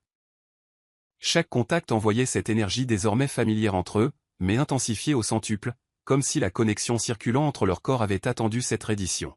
« Je n'ai jamais » halta Sarah alors que ses mains la découvraient, son corps s'arquant instinctivement dans son contact, « pas depuis Marc, jamais comme ça. » Tom leva la tête pour croiser son regard, ayant besoin qu'elle connaisse la vérité de son cœur avant qu'il ne franchisse ce dernier seuil. « J'ai eu des maîtresses, » confessa-t-il, « mais je n'ai jamais fait l'amour. Pas avant toi. » La distinction était tout. Dans les bras de Sarah, Tom n'était pas un milliardaire mourant cherchant une distraction ou du réconfort, mais un homme découvrant le territoire sacré d'une véritable connexion. Chaque caresse transcendait le plaisir physique, transportant des courants de guérison, de reconnaissance, de retour à la maison après une vie d'errance. Alors que leurs corps s'unissaient au clair de lune, le miracle s'approfondit entre eux. La douleur qui avait réveillé Tom se transforma complètement, renaissant en vagues de plaisir qui déferlaient sur des rivages de sensations qu'il n'avait jamais connues. Sarah bougeait avec lui comme s'ils avaient dansé cette danse dans d'autres vies, son corps un contrepoint parfait au sien, ses mots doux murmuraient le submergeant comme un baptême. « Je t'ai cherché pour toujours », murmura Tom contre sa peau, les mots émergeant d'un endroit plus profond que la pensée consciente, faisant écho à son murmure de la nuit de l'orage. Les yeux de Sarah, lumineux dans l'obscurité, le fixaient avec une vulnérabilité à couper le souffle. « Et maintenant que tu m'as trouvé, je ne te laisserai jamais partir, jura-t-il, scellant la promesse d'un baiser qui contenait tout ce qu'il ne pouvait pas encore mettre en mots, le dévouement, l'émerveillement, la passion, et quelque chose de suspicieusement proche de l'éternité. Quand ils restèrent enfin immobiles, les membres enchevêtrés, le souffle ralentissant progressivement, Tom s'émerveilla de l'absence de douleur dans son corps. Pour la première fois depuis le diagnostic, il se sentait entier, en bonne santé, vivant de possibilités, plutôt qu'enveloppé dans une fin inévitable. Les doigts de Sarah traçaient des motifs paresseux sur sa poitrine, directement sur le cœur où les cellules mouraient régulièrement, mais qui semblaient maintenant pulser avec une vigueur renouvelée. « Ton médecin ne croirait pas ça, » murmura-t-elle, un sourire dans la voix, « que faire l'amour avec toi est un meilleur remède que tout ce que la science a développé. » Tom déposa un baiser sur sa tempe, respirant le parfum de bruyère sauvage qui s'accrochait à ses cheveux. « Peut-être pas, mais je commence à croire que tout est possible. » Alors que le clair de lune argentait leurs corps enlacés, aucun ne prononça la vérité plus profonde qui planait entre eux, que ce qu'ils avaient découvert transcendait la guérison physique, transcendait même la connexion extraordinaire de leur corps. Ce qui circulait entre eux maintenant était l'amour dans sa forme la plus pure, une reconnaissance d'âme qui avait peut-être toujours été destinée à se retrouver à travers le temps et les circonstances, et le vaste fossé de leurs mondes différents. Le matin les trouva toujours enlacés, se réveillant à la réalité changée entre eux. La tête de Sarah reposait sur la poitrine de Tom, ses cheveux cuivrés étalés sur sa peau comme du feu, sa main couvrant toujours protectriquement son cœur comme si elle gardait le fragile miracle de ses battements continus. Tom la regardait dormir, submergé par des émotions qu'il n'avait jamais pensé ressentir, une tendresse si aiguë qu'elle frisait la douleur, une protection assez féroce pour déplacer des montagnes, une joie si pure qu'elle lui montait aux yeux. Pour un homme qui avait bâti sa vie sur le calcul et le contrôle, ses sentiments étaient révolutionnaires, terrifiants et exquis. Quand les yeux de Sarah s'ouvrirent enfin, rencontrant les siens avec un émerveillement timide, Tom sut avec une certitude profonde que quel que soit le temps qu'il lui restait, que ce soit des jours ou des décennies, il ne serait pas mesuré en réussite commerciale ou en percée biotechnologique, mais en moments comme celui-ci, avec cette femme extraordinaire dans ses bras. « Bonjour », murmura-t-il, écartant des mèches cuivrées de sa joue. Le sourire de Sarah était radieux, malgré son incertitude évidente. « Est-ce que c'est toujours bien à la lumière du jour ?» Au lieu de répondre par des mots, Tom attrapa la télécommande qui contrôlait les rideaux de sa chambre. Alors que la lumière du soleil inondait la pièce, il lui prit le visage entre ses paumes, s'assurant qu'elle puisse voir la vérité absolue dans ses yeux. « C'est mieux, » promit-il, regardant la joie s'épanouir sur ses traits comme l'aube. « Tout est mieux avec toi. » Un léger coup à la porte de la chambre les fit sursauter tous les deux. « Maman » appela la voix d'Emma. « Tu es là-dedans ? Je ne trouve pas mes chaussettes éléphants. » Les yeux de Sarah s'écarquillèrent dans une panique momentanée avant de s'adoucir avec un sens pratique maternel. La réalité de leur nouvelle vie ensemble, non seulement des amants, mais une famille en formation, se cristallisa dans ce simple moment. « Une minute, ma chérie » appela Sarah, sa voix remarquablement stable, alors qu'elle ramassait rapidement sa chemise de nuit avant de quitter le lit de Tom. Elle se pencha pour un dernier baiser, celui-ci doux, plein de promesses. « C'est réel » murmura-t-elle contre ses lèvres, mi-affirmation, mi-question. La main de Tom lui caressa la joue, ses yeux la fixant avec une certitude inébranlable. Plus réel que tout ce que j'ai jamais connu. Alors que Sarah sortait de la chambre pour aider sa fille à se préparer pour la journée, Tom la regarda partir avec l'émerveillement d'un homme à qui on avait accordé non seulement un sursis à la mort, mais une raison de vivre vraiment. Aucun d'eux ne pouvait savoir que le véritable miracle et le mystère de leur connexion ne faisaient que commencer à se révéler, que la guérison inexplicable entre eux allait bientôt faire face à sa plus grande épreuve, Et que la réponse à la survie de Tom pourrait se trouver dans un secret enfoui dans l'histoire familiale de Sarah, attendant d'être découvert. Chapitre 7, lien du sang. 3 semaines après que Sarah et Emma se furent installés dans le penthouse de Tom, le docteur Blake demanda une réunion urgente. Son expression en entrant dans le bureau de Tom, un dossier serré dans ses mains, glaça la pièce malgré le chaud soleil de printemps qui filtrait par les fenêtres. « Nous avons isolé quelque chose de remarquable dans vos échantillons de sang », annonça-t-il sans préambule, étalant des graphiques et des rapports sur le bureau de Tom. « Mademoiselle Malone, voudriez-vous vous joindre à nous, s'il vous plaît ? Cela vous concerne directement. » Sarah, qui aidait Emma avec un projet artistique dans le salon, apparut à la porte, son visage pâlissant au ton sérieux du médecin. « Qu'y a-t-il ? Votre proximité avec Tom n'est pas seulement un réconfort psychologique, expliqua le docteur Blake, montrant des structures moléculaires complexes sur l'une des pages. Votre corps produit naturellement un composé inhabituel, une protéine que nous n'avions jamais documentée auparavant. La structure moléculaire est fascinante. Elle semble avoir des propriétés immunomodulatrices qui contrecarrent directement la réponse auto-immune causant la condition de Tom. Tom prit la main de Sarah, cette chaleur familière et curative circulant entre eux au contact. Il y a donc une preuve scientifique de ce que nous ressentons depuis le début. Plus que ça, continua le docteur Blake, son expression complexe. Nous voulions comprendre pourquoi mademoiselle Malone produit ce composé alors qu'il n'est pas présent dans la population générale, alors nous avons effectué une analyse génétique complète. Quelque chose dans son ton fit sursauter le cœur de Tom, et le médecin hésita, clairement mal à l'aise. Il y a des marqueurs génétiques suggérant une potentielle connexion familiale entre vous deux. Les mots restèrent suspendus dans l'air comme du poison. Tom sentit la main de Sarah se raidir dans la sienne. « Quel genre de connexion » murmura-t-elle, sa voix à peine audible. « Rien d'immédiat », clarifia rapidement le docteur Blake, mais suffisamment de matériel génétique partagé pour suggérer une ascendance commune sur quelques générations, possiblement par un arrière-grand-parent commun. L'horreur se peignit sur les traits de Sarah alors qu'elle retirait sa main de celle de Tom, faisant un pas instinctif en arrière. « Ce n'est pas possible. » Nous avons refait les tests plusieurs fois, dit doucement le docteur Blake. La similitude génétique est inhabituelle mais claire. Votre remarquable compatibilité, la façon dont vos cellules semblent communiquer avec celles de Tom, pourrait en fait résulter d'une ascendance partagée. Tom sentit la pièce vaciller autour de lui, son esprit s'emballant pour traiter les implications.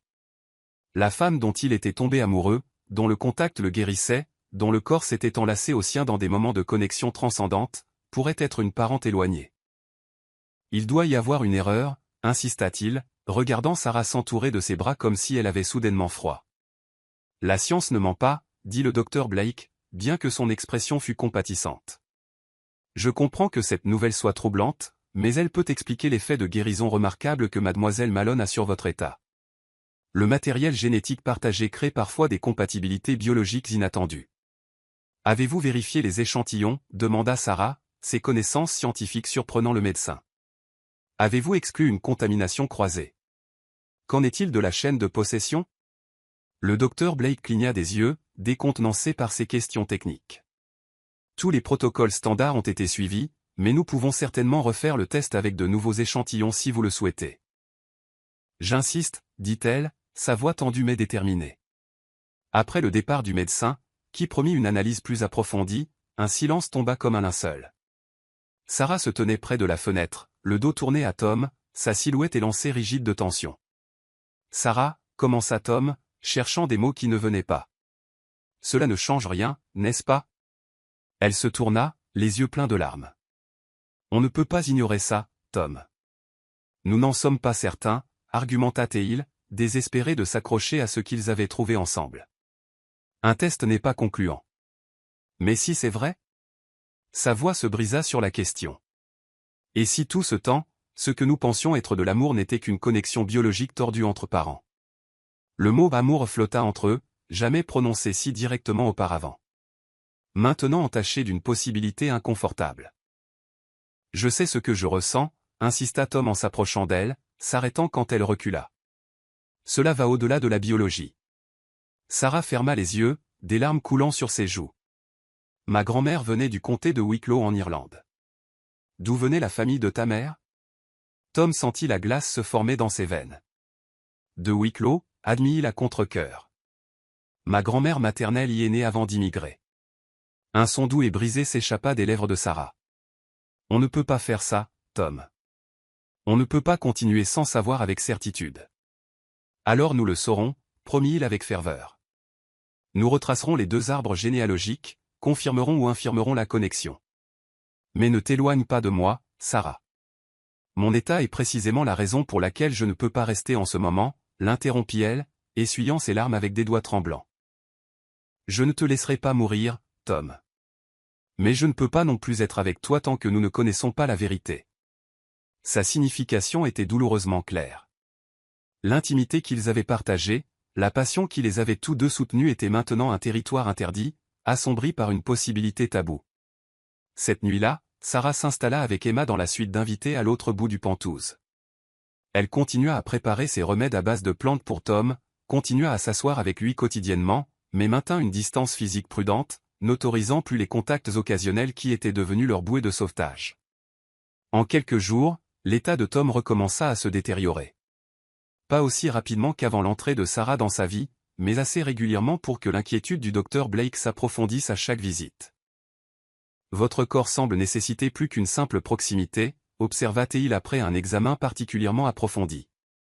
La connexion physique que vous partagiez était apparemment essentielle au processus de guérison. Tom ne dit rien, regardant le visage de Sarah s'effondrer au mot du médecin avant qu'elle ne se ressaisisse avec un effort visible. L'agonie d'être près d'elle, mais incapable de la toucher comme il le désirait, devenait sa propre sorte de maladie en phase terminale. Après une semaine de cette distance prudente, Tom revint d'une réunion de conseil d'administration nécessaire pour trouver Sarah partie. Une note laissée sur le comptoir de la cuisine dans son écriture élégante, « J'emmène Emma rendre visite à une amie de ma grand-mère à Brooklyn, besoin de trouver des réponses. De retour demain. » Cette nuit-là, seul dans le Penthouse qui semblait maintenant vide sans la présence de Sarah, Tom s'effondra dans sa salle de bain, la douleur irradiant à travers son corps avec une force sans précédent. Alors que l'obscurité envahissait sa vision, il comprit avec une terrible clarté que sa maladie s'accélérait sans le contact guérisseur de Sarah.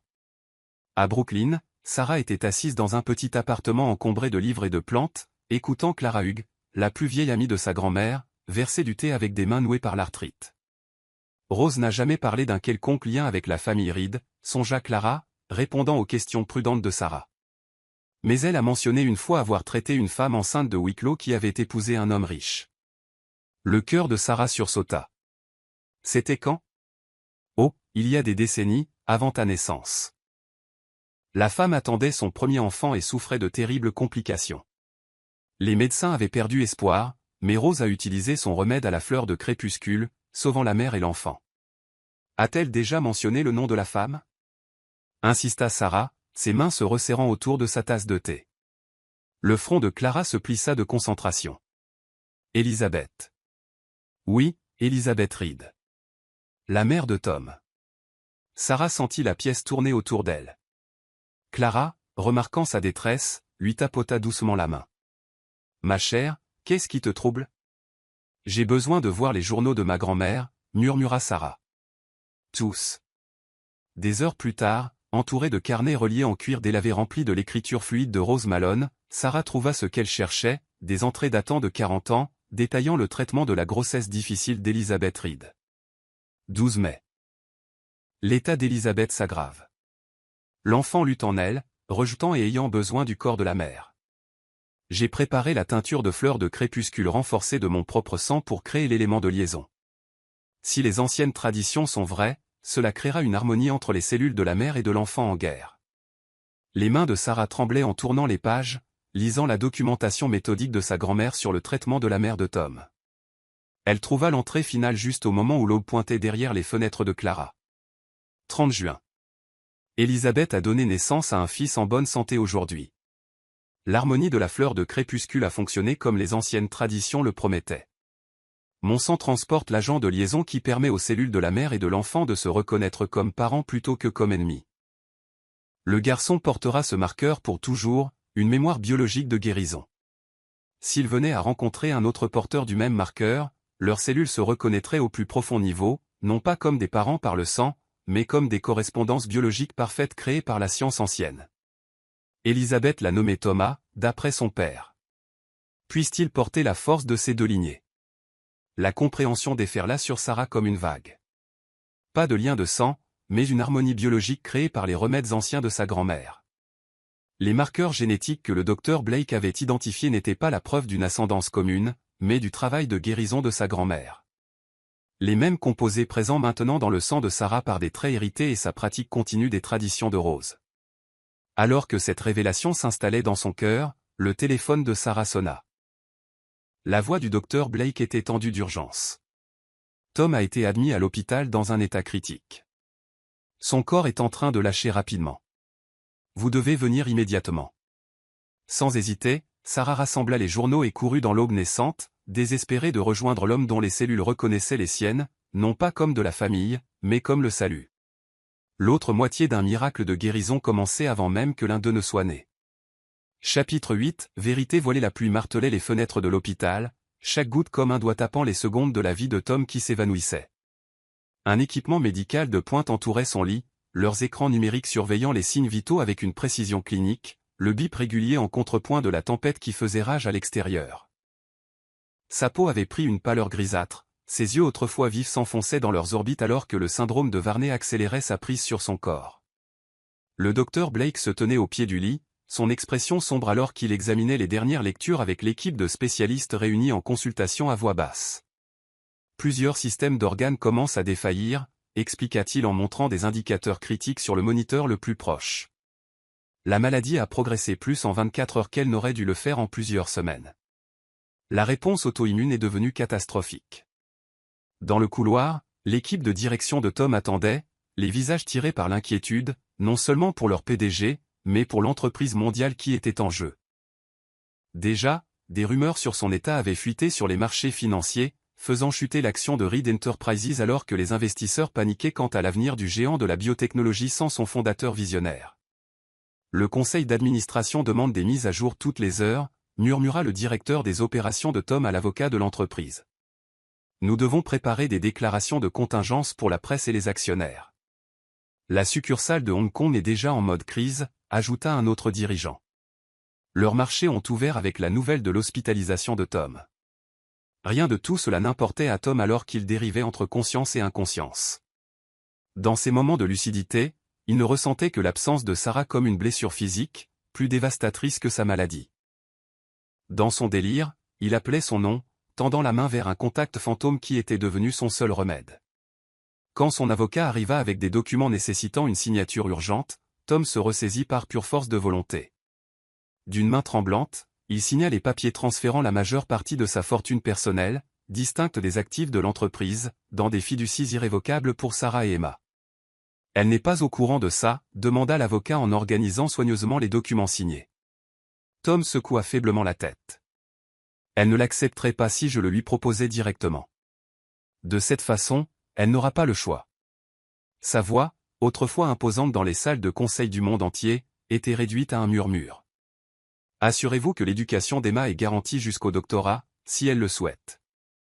Assurez-vous que Sarah puisse ouvrir son centre de bien-être basé sur les traditions de sa grand-mère. Alors que l'avocat partait avec ce qui équivalait au dernier testament de Tom, le docteur Blake revint avec un spécialiste arrivé de Suisse par avion. Leurs expressions avaient la neutralité prudente des médecins annonçant une nouvelle qu'ils savaient mal accueillie. Tom, commença doucement le docteur Blake. Nous avons examiné toutes les options. Il y a un protocole d'immunothérapie expérimentale que nous aimerions tenter. Non, interrompit Tom, rassemblant ses forces déclinantes. Plus d'expérience, plus de traitement. Le spécialiste suisse fronça les sourcils. Monsieur Reed, sans intervention, nos projections indiquent qu'il vous reste peut-être 48 heures. La dégradation cellulaire s'accélère au-delà de tout ce que nous avons documenté dans cette maladie. Un sourire fantomatique effleura les lèvres pâles de Tom. Alors j'aurai 48 heures de paix. Il tourna son visage vers les fenêtres battues par la tempête. Parfois, l'acceptation est la victoire finale. À contre-cœur, les médecins se retirèrent, laissant des ordres pour des mesures de confort uniquement. À la tombée de la nuit, le couloir de l'hôpital se vida progressivement des dirigeants et des spécialistes, ne laissant que le rythme constant des machines surveillant une vie qui s'échappait inexorablement. À des kilomètres de là, à travers la ville. Sarah fit irruption dans son appartement, trempée par la pluie, les journaux de sa grand-mère serrés contre sa poitrine. Emma était en sécurité avec Madame Carter, permettant à Sarah de se concentrer entièrement sur la course désespérée contre la montre. D'une main tremblante, elle étala les journaux sur sa petite table de cuisine, ainsi que les rapports médicaux que le docteur Blake avait partagés.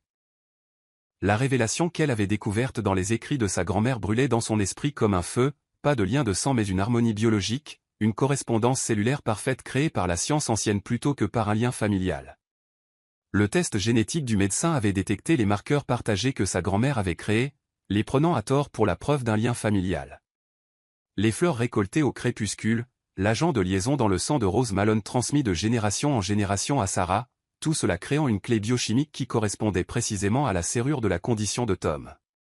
Son téléphone sonna. Le docteur Blake de nouveau. Sarah, Tom a refusé tout traitement. Son corps est en train de lâcher rapidement. S'il y a quoi que ce soit dans les remèdes de votre grand-mère qui pourrait aider, quoi que ce soit. Les tests étaient faux, interrompit Sarah, sa voix se brisant d'émotion. Nous ne sommes pas parents. C'est le traitement de guérison de ma grand-mère pendant la grossesse de sa mère qui a créé les marqueurs que vos tests ont détectés. Un silence s'étira au bout du fil avant que le docteur Blake ne réponde prudemment. Pouvez-vous le prouver? J'ai ces journaux qui documentent tout, expliqua Sarah, ses doigts traçant l'écriture élégante de sa grand-mère. L'essence de fleurs de crépuscule combinée à son sang a créé un schéma biochimique unique qui apparaît dans les tests génétiques comme des marqueurs partagés, mais ils ne sont pas familiaux. Ils sont scientifiques, une forme ancienne d'immunomodulation que la médecine moderne n'a pas encore reconnue. Apportez tout, ordonna le docteur Blake, et Sarah, dépêchez-vous. L'état de Tom se détériore d'heure en heure. Le trajet jusqu'à l'hôpital devint un parcours d'obstacles cauchemardesque alors que la tempête s'intensifiait. Les rues s'inondaient sous le taxi de Sarah, forçant des détours par des quartiers inconnus. La circulation s'engorgea alors que les feux de signalisation tombaient en panne dans toute la ville, transformant les principaux carrefours en blocage chaotique. Quand le taxi ne put plus avancer à travers l'eau montante, elle continua à pied, serrant un petit flacon contenant l'essence de fleurs de crépuscule fortifiée de son propre sang. Le même remède que sa grand-mère avait créé 4 décennies plus tôt. La foudre zébra le ciel alors que Sarah atteignait enfin l'hôpital, trempée et à bout de souffle. À la réception, on lui dit que les tâches de Tom étaient réservées au personnel essentiel. « Je suis essentiel », insista-t-elle, le désespoir faisant rugir sa voix. Sa vie dépend de ma présence. La sécurité fut appelée. Des formulaires furent présentés. De précieuses minutes s'écoulèrent alors que la bureaucratie avançait lentement. Finalement, le docteur Blake apparut, convoqué par une infirmière qui avait reconnu Sarah lors de visites précédentes. « Elle est autorisée », déclara-t-il, renvoyant les agents de sécurité d'un geste. Alors qu'il se dépêchait vers l'ascenseur, il la mit au courant en phrases cliniques et concises. Défaillance de plusieurs systèmes d'organes. Mort cellulaire accélérée. Réponse minimale aux mesures palliatives. Est-il conscient? Demanda Sarah, serrant le précieux flacon comme un talisman. Par intermittence, répondit le docteur Blake alors que les portes de l'ascenseur se fermaient. Il a demandé après vous. Quand ils atteignirent la chambre de Tom, Sarah se figea sur le seuil, son cœur se brisant à sa vue. L'homme vibrant et puissant qu'il avait tenu avec tant de force gisait maintenant, diminué, des tubes et des fils le reliant à des machines qui bipayaient avec une indifférence mécanique. Sa poitrine se soulevait à peine à chaque respiration superficielle, sa peau translucide contre les draps blancs de l'hôpital. « Tom » murmura-t-elle, s'approchant de son lit comme attirée par des fils invisibles. Ses paupières papillonnèrent au son de sa voix. Quand elles s'ouvrirent, ses yeux remarquables qu'il avait regardés avec tant d'émerveillement, étaient voilés par la douleur et les médicaments. Pendant un terrible instant, Sarah craignit qu'il ne la reconnaisse pas. Puis ses lèvres se courbèrent en un fantôme de sourire. « Tu es revenu » murmura-t-il, sa voix si faible qu'elle dut se pencher pour l'entendre. « Je ne suis jamais parti » répondit Sarah, les larmes coulant librement sur ses joues. « Pas dans mon cœur. » Elle prit sa main entre les siennes, sentant l'étincelle d'énergie curative familière entre eux, bien que plus faible maintenant que sa vie déclinait. « Tom, le test était faux. Nous ne sommes pas parents. » La confusion vacilla sur ses traits. « Les marqueurs génétiques ont été créés par ma grand-mère » expliqua Sarah, consciente de chaque seconde précieuse qui s'écoulait. « Elle a traité ta mère pendant sa grossesse.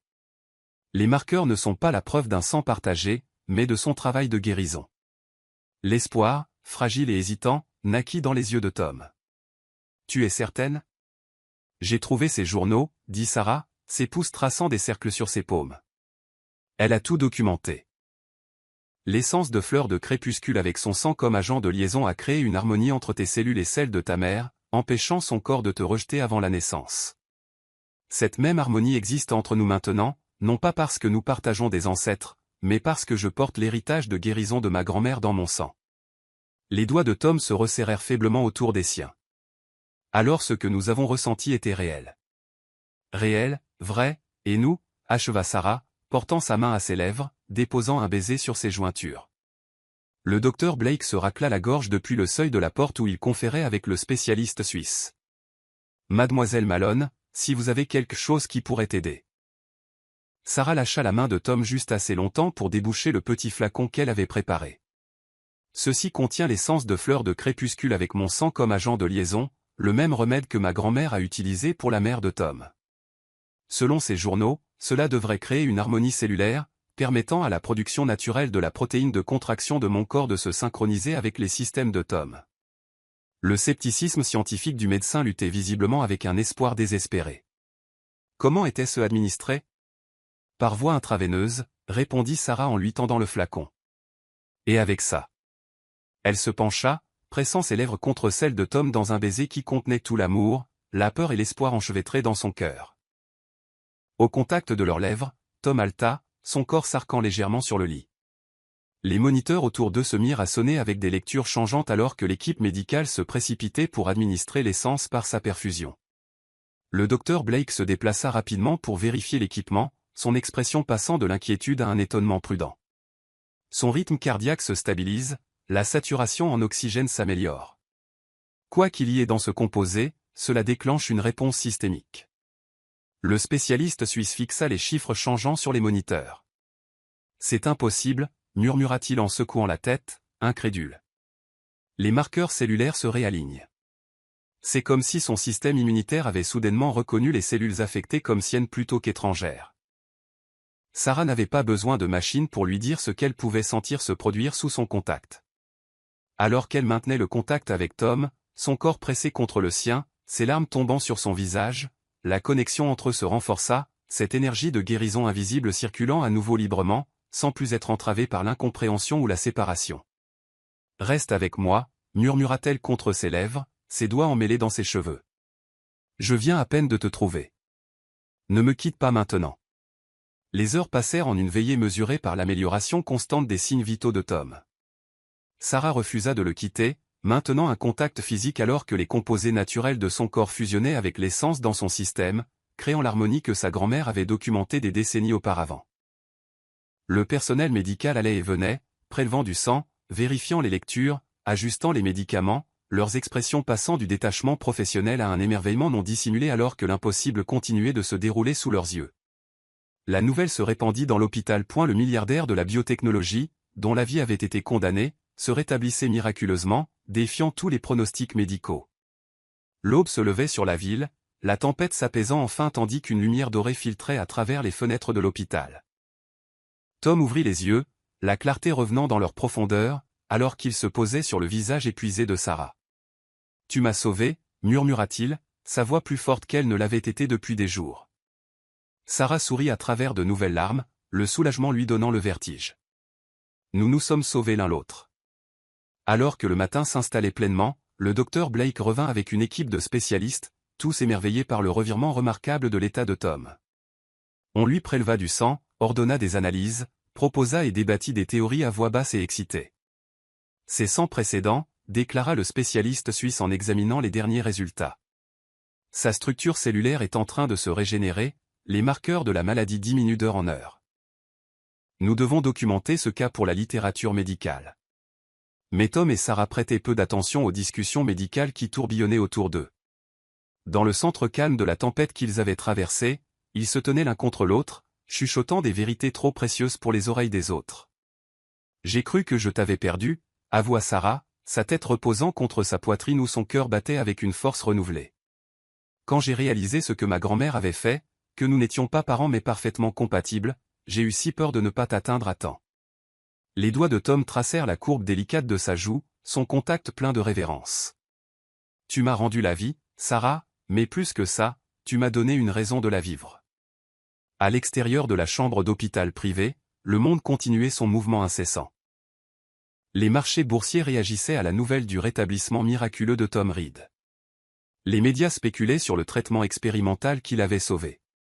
Les chercheurs médicaux réclamaient l'accès aux composés qui avaient inversé une maladie en phase terminale. Mais dans leur sanctuaire, alors que la lumière du matin peignait des motifs dorés sur le lit d'hôpital, Tom et Sarah restaient enveloppés dans leur miracle privé.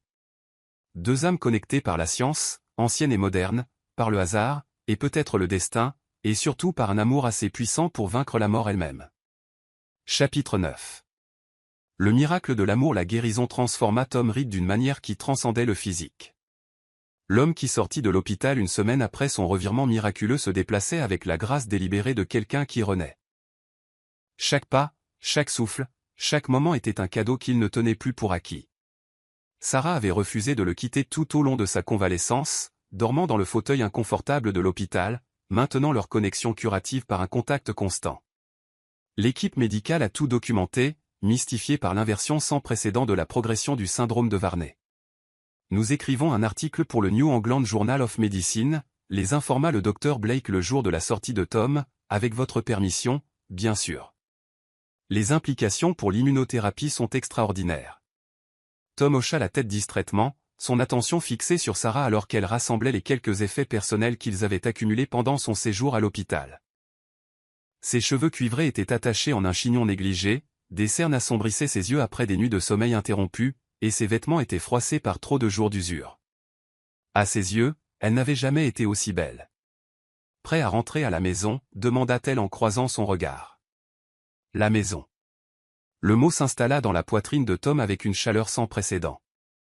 Son Penthouse n'avait été qu'une résidence avant que Sarah et Emma n'entrent dans sa vie. C'était maintenant le sanctuaire où il continuerait à construire ce que ce miracle entre eux pourrait devenir. Le printemps s'était pleinement épanoui pendant l'hospitalisation de Tom. Alors qu'il sortait, les cerisiers bordant les jardins de l'hôpital les arrosèrent de délicats pétales roses qui tourbillonnaient dans la brise légère comme une célébration de la nature elle-même. Des patients en fauteuil roulant parsemaient les allées, leurs visages tournés vers le soleil guérisseur. Le personnel médical se déplaçait avec détermination entre les bâtiments, certains s'arrêtant pour dévisager avec une curiosité non dissimulée le milliardaire de la biotechnologie, dont le rétablissement miraculeux était devenu le sujet de conversation de l'hôpital. « Je veux marcher un peu », dit Tom impulsivement, renvoyant d'un geste la limousine qui attendait. L'inquiétude vacilla sur les traits de Sarah. « Tu es sûr d'être assez fort ?» En réponse, Tom entrelaça ses doigts avec les siens, puisant sa force dans cette connexion devenue aussi nécessaire que de respirer. « Avec toi à mes côtés, je pourrais marcher jusqu'au bout du monde. » Ils flânèrent le long des sentiers sinueux où les premières roses déployaient leurs bourgeons et où les fontaines jouaient une mélodie contre la pierre. De temps en temps, la reconnaissance illuminait le visage de quelqu'un. Tom Reed, le fondateur de Reed Enterprises, miraculeusement en vie malgré les rumeurs de maladie terminale. Des chuchotements les suivaient. Le couple improbable attirait des regards curieux, le PDG impeccablement vêtu, malgré sa récente hospitalisation, et la femme simplement habillée dont il tenait la main comme si c'était sa ligne de vie. Tom guida Sarah vers un banc isolé sous un cerisier en fleurs, ses branches créant une cathédrale de fleurs au-dessus d'eux. Après s'être assis, il se tourna vers elle, prenant ses deux mains dans les siennes. « L'avocat m'a rendu visite hier pendant que tu prenais un café », commença-t-il, sa voix stable malgré l'anticipation nerveuse qui montait dans sa poitrine. Les sourcils de Sarah se haussèrent en signe d'interrogation. « Tout va bien avec l'entreprise. »« L'entreprise va bien », l'assura Tom. « Mon directeur des opérations a géré admirablement en mon absence. C'était au sujet de mes affaires personnelles. Quand je pensais que j'allais mourir, j'ai pris certaines dispositions. » Il marqua une pause, jaugeant sa réaction. « J'ai transféré des actifs importants dans des fiducies pour toi et Emma. » Le choc écarquilla les yeux vergeâtres de Sarah. « Tom, tu n'avais pas besoin d'eux. Je voulais m'assurer que vous ne connaîtriez plus jamais de difficultés, » l'interrompit-il doucement. « Que Emma aurait toutes les opportunités éducatives, que ton rêve d'ouvrir un centre de bien-être basé sur les traditions de ta grand-mère pourrait devenir réalité. » Les émotions se lisaient sur le visage expressif de Sarah. Gratitude, malaise, incertitude. « Je n'ai jamais voulu de ton argent, murmura-t-elle. « Je sais, dit Tom en lui serrant doucement les mains. C'est précisément pourquoi je veux que tu l'aies. Parce que tu aimes l'homme, pas la fortune. Une larme coula sur la joue de Sarah alors qu'elle détournait le regard, son regard suivant un papillon dansant parmi les fleurs. Les gens parleront. Ils le font déjà. Regarde autour de nous. Ils me voient et pensent que je suis une sorte d'opportuniste. La femme de ménage qui a réussi à piéger un milliardaire quand il était vulnérable. Laisse-les parler, répondit Tom, sa voix se durcissant de conviction. Leurs opinions n'ont aucune importance face à ce que nous savons être vrai. Comme Sarah restait silencieuse, sa lutte intérieure évidente dans la tension de ses épaules, Tom relâcha ses mains et plongea la main dans sa veste, en retirant un petit écrin de velours. Le geste attira l'attention de Sarah, son souffle se coupant audiblement alors qu'elle en reconnaissait la signification. « J'ai été porté par l'ambition toute ma vie d'adulte, » dit Tom, sa voix s'adoucissant d'émotion, bâtissant Reed Enterprises d'un brevet de médicaments réussi à un leader mondial de la biotechnologie, accumulant des richesses déraisonnables, sans pourtant trouver de satisfaction durable dans tout cela. Il ouvrit l'écrin, révélant non pas un énorme diamant comme on aurait pu s'y attendre d'un homme de sa fortune, mais une bague ancienne en émeraude sertie dans une délicate filigrane d'or. Puis j'ai reçu ma sentence de mort, et dans ce que je pensais être mes derniers mois, j'ai trouvé le seul vrai trésor qui vaille la peine, toi. Les fleurs de cerisier continuaient de tomber autour d'eux comme une bénédiction de la nature, alors que Tom glissa du banc pour poser un genou à terre devant elle. Ignorant l'humidité de l'herbe qui s'infiltrait dans son pantalon coûteux. Sarah Malone, tu m'as donné la vie quand j'étais mourant. Tu m'as donné l'amour quand j'étais seul. Tu m'as donné la vérité quand j'étais perdu dans mes propres illusions sur ce qui comptait. Sa voix se brisa légèrement, l'émotion brute la rendant rauque.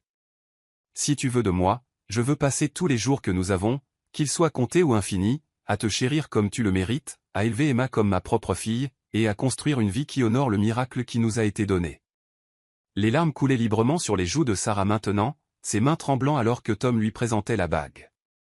C'était celle de ma grand-mère, expliqua-t-il. Le seul héritage que j'ai jamais chéri. Ses yeux étaient du même vert remarquable que les tiens. Tom. Murmura Sarah, sa voix étranglée par l'émotion. Il y aura tellement d'obstacles.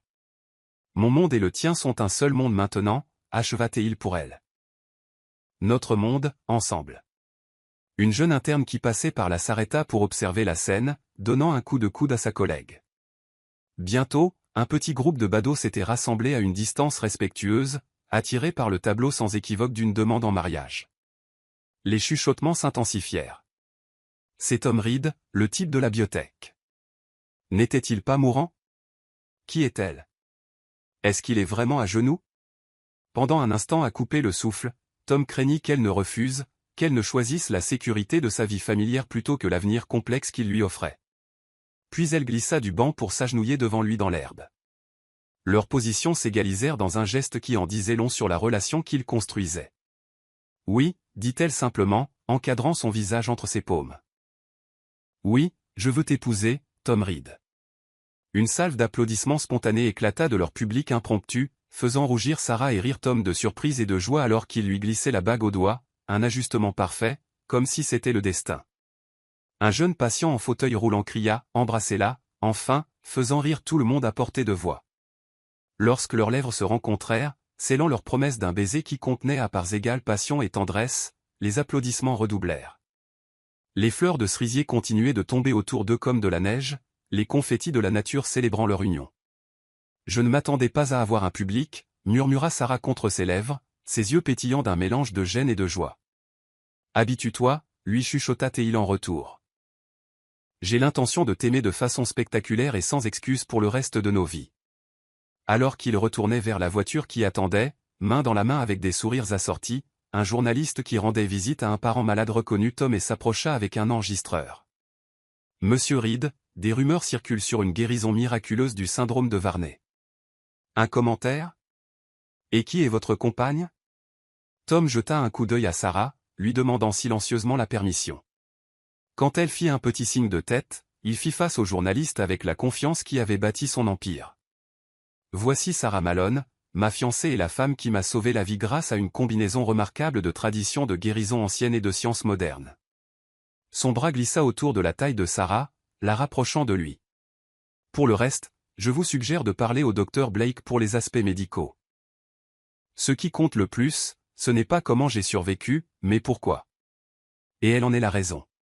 Plus tard, alors qu'il traversait les rues de la ville en direction d'Emma qui attendait avec Madame Carter, vers leur avenir commun, Sarah étudia la bague en émeraude qui scintillait à son doigt, sa monture vintage complétant parfaitement son élégance simple. « Tu as des doutes ?» demanda Tom, remarquant son silence contemplatif. « Non », répondit-elle, sa voix sûre malgré l'ampleur des changements qui les attendaient. « J'ai des premières pensées. Sur une vie que je n'aurais jamais imaginée possible. Sur le fait de te présenter correctement à Emma, comme quelqu'un qui va rester dans nos vies. Sur le fait de construire quelque chose de significatif avec ta richesse plutôt que de simplement exister à côté d'elle. » La main de Tom recouvrit la sienne, leurs doigts s'entrelaçant avec cette connexion curative désormais familière qui circulait entre eux. « Nous le construirons ensemble. Tes connaissances et mes ressources, ta compassion et mon influence, ma technologie et tes traditions. » Alors que la voiture s'arrêtait devant l'immeuble qui abritait le penthouse de Tom, des photographes, qui avaient appris sa sortie de l'hôpital, attendaient. Sarah se crispa à la vue des appareils photos, mais Tom lui serra simplement la main. « Nous pouvons prendre l'entrée de service si tu préfères, proposa-t-il, ou nous pouvons entrer ensemble, en montrant au monde ce qui compte pour moi maintenant. » Sarah prit une profonde inspiration, redressant ses épaules avec une dignité tranquille. « Ensemble, décida-t-elle, toujours ensemble. » Et c'est ainsi qu'ils sortirent de la voiture sous les flashs des appareils photos, le bras de Tom protecteur autour de la taille de Sarah, leurs visages illuminés non seulement par les lumières des médias mais par l'éclat intérieur de deux personnes qui avaient trouvé l'une en l'autre quelque chose de rare et de précieux. Un amour assez puissant pour transcender les frontières sociales, pour inverser un diagnostic terminal, pour créer, à partir de la sagesse ancienne et de la science moderne. Un miracle qui changerait bientôt le visage de la médecine elle-même. Chapitre 10. Cœur entrelacé, le jardin de l'hôpital où Tom avait fait sa demande se transforma en 3 semaines de planification méticuleuse en un paradis floral. Des arches couvertes de roses formaient un chemin sinueux menant à un kiosque central drapé de jasmin crépusculaire, un hommage aux fleurs qui avaient commencé leur extraordinaire voyage. Des chercheurs médicaux du monde entier avaient afflué vers la ville, attirés par l'article préliminaire du Dr Blake documentant le rétablissement sans précédent de Tom. Prélèvements sanguins, analyse génétique et tests sans fin étaient devenus une routine pour Tom et Sarah, alors que la science luttait pour comprendre ce que la sagesse ancienne avait créé, une harmonie biologique parfaite entre deux personnes non apparentées dont les cellules se reconnaissaient au niveau moléculaire. Ils appellent ça le protocole Malone dans la communauté des chercheurs, dit Tom à Sarah alors qu'ils passaient en revue les derniers préparatifs de leur cérémonie dans le jardin. Les méthodes de ta grand-mère, combinées à tes adaptations intuitives, ont ouvert un tout nouveau champ de l'immunothérapie. Sarah sourit, ses doigts trouvant automatiquement les siens alors qu'il marchait parmi les fleurs. Nana Rose aurait bien ri de voir des scientifiques mettre 40 ans à découvrir ce qu'elle savait déjà grâce à la tradition ancienne. Le lien entre eux n'avait fait que se renforcer avec le temps. La guérison de Tom continuait d'étonner son équipe médicale, son corps ne montrant aucune trace de la maladie qui avait failli lui coûter la vie. La réponse auto-immune s'était complètement inversée, laissant sa structure cellulaire plus saine qu'avant le diagnostic. Bien que les médecins insistaient sur des bilans mensuels, Tom et Sarah savaient avec une certitude profonde que le syndrome de Varney ne reviendrait pas tant qu'ils resteraient ensemble. Tom avait pris du recul par rapport aux opérations quotidiennes de Reed Enterprises, nommant un président de confiance tout en ne conservant qu'une supervision stratégique. À la place, il avait créé une nouvelle fondation de recherche, dédiée à l'intégration des méthodes de guérison traditionnelles avec la science médicale moderne. Avec Sarah comme partenaire dans cette entreprise, ses priorités avaient fondamentalement changé, les conquêtes d'entreprise étaient remplacées par des victoires plus discrètes. Le sourire ravi d'Emma lorsqu'il l'aidait à maîtriser un passage de lecture difficile, l'expression paisible de Sarah alors qu'ils travaillaient ensemble dans le jardin sur le toit qu'ils avaient créé. Des moments de joie ordinaire que son ancien lui aurait considérés comme insignifiants, mais qu'il reconnaissait maintenant comme l'essence même d'une vie bien vécue. Le matin de leur mariage, Sarah se tenait dans ce qui avait été la suite d'invités, mais qui était depuis devenu leur chambre principale commune, entourée d'une élégance simple. Elle avait refusé l'offre de Tom de robe de créateur, choisissant plutôt une robe de soie ivoire que l'amie de sa grand-mère, Clara, avait aidé à créer. Son corsage était brodé de fleurs de crépuscule et de fils d'argent, ses lignes effleurant gracieusement sa silhouette élancée. « Tu ressembles à une princesse », déclara Emma en tournoyant dans sa propre robe bleu pâle, sa couronne de fleurs légèrement de travers sur ses boucles sombres. Dans les semaines qui avaient suivi la guérison de Tom, l'enfant s'était épanoui en sa présence, sa timidité initiale laissant place à une acceptation totale en découvrant son intérêt sincère pour son monde. Sarah se pencha pour redresser la couronne de sa fille, le cœur débordant de gratitude pour cet enfant qui avait accepté Tom avec un amour si immédiat et complet.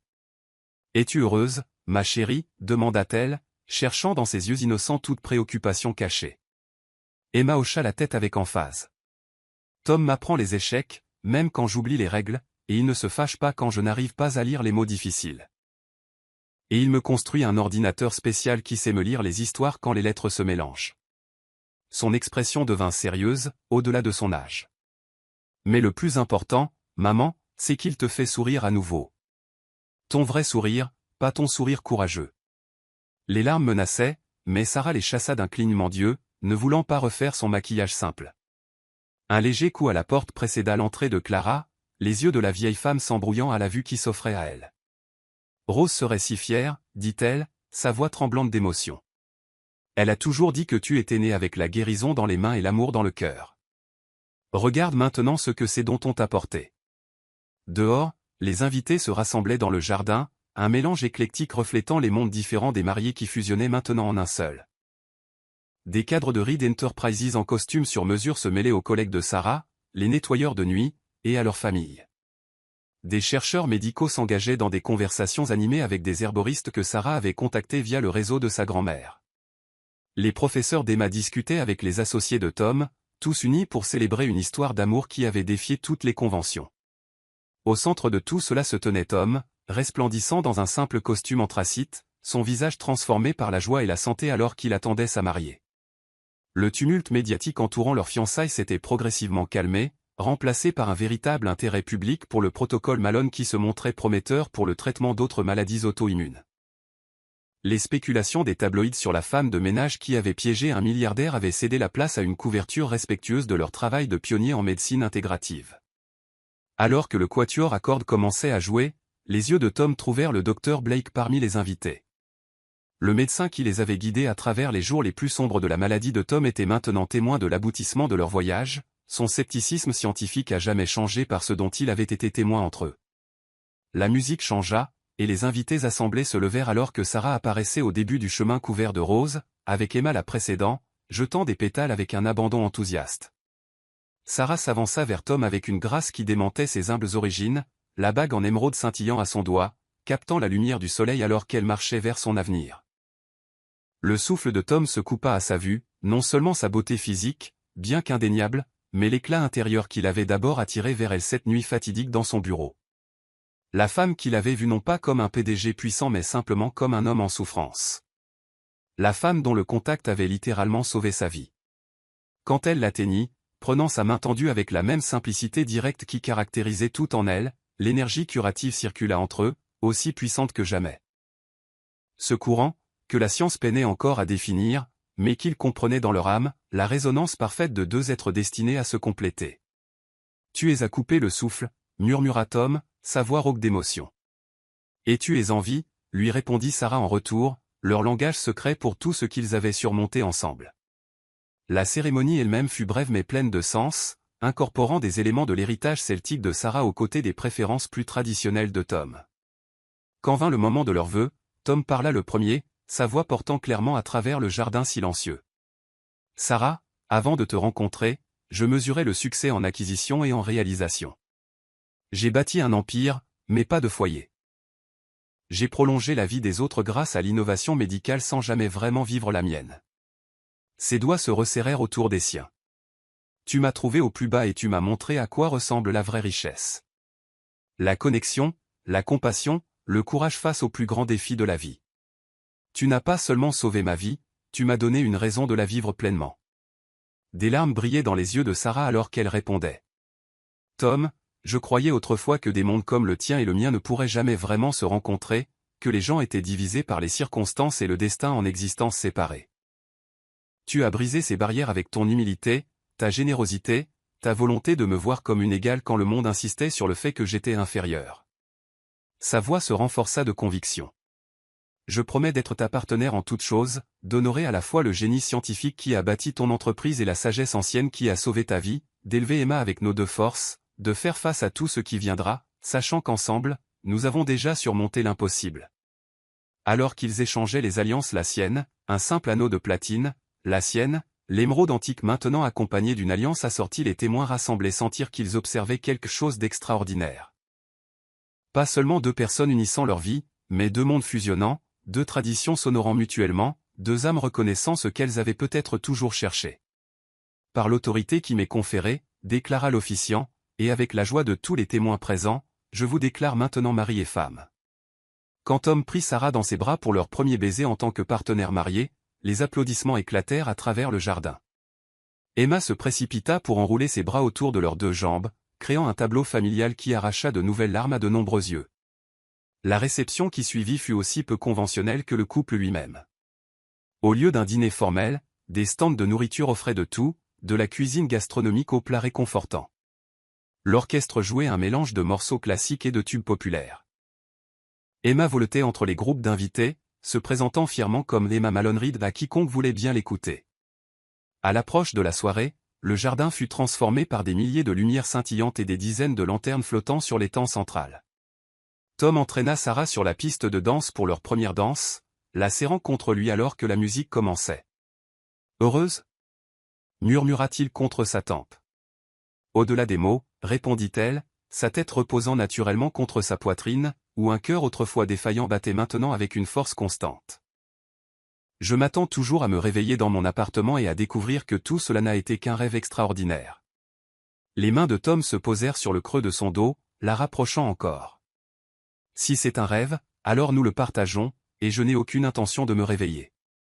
Alors qu'ils se déplaçaient en parfaite synchronie, leurs moi réunis continuant leur conversation de guérison silencieuse sous le niveau de la conscience, les invités observaient avec divers degrés de compréhension. Certains ne voyaient que le conte de fées, le milliardaire et la femme de ménage défiant les conventions sociales. D'autres, en particulier ceux de la communauté médicale, observaient avec un intérêt scientifique la manifestation physique du protocole Malone dans son expression la plus parfaite.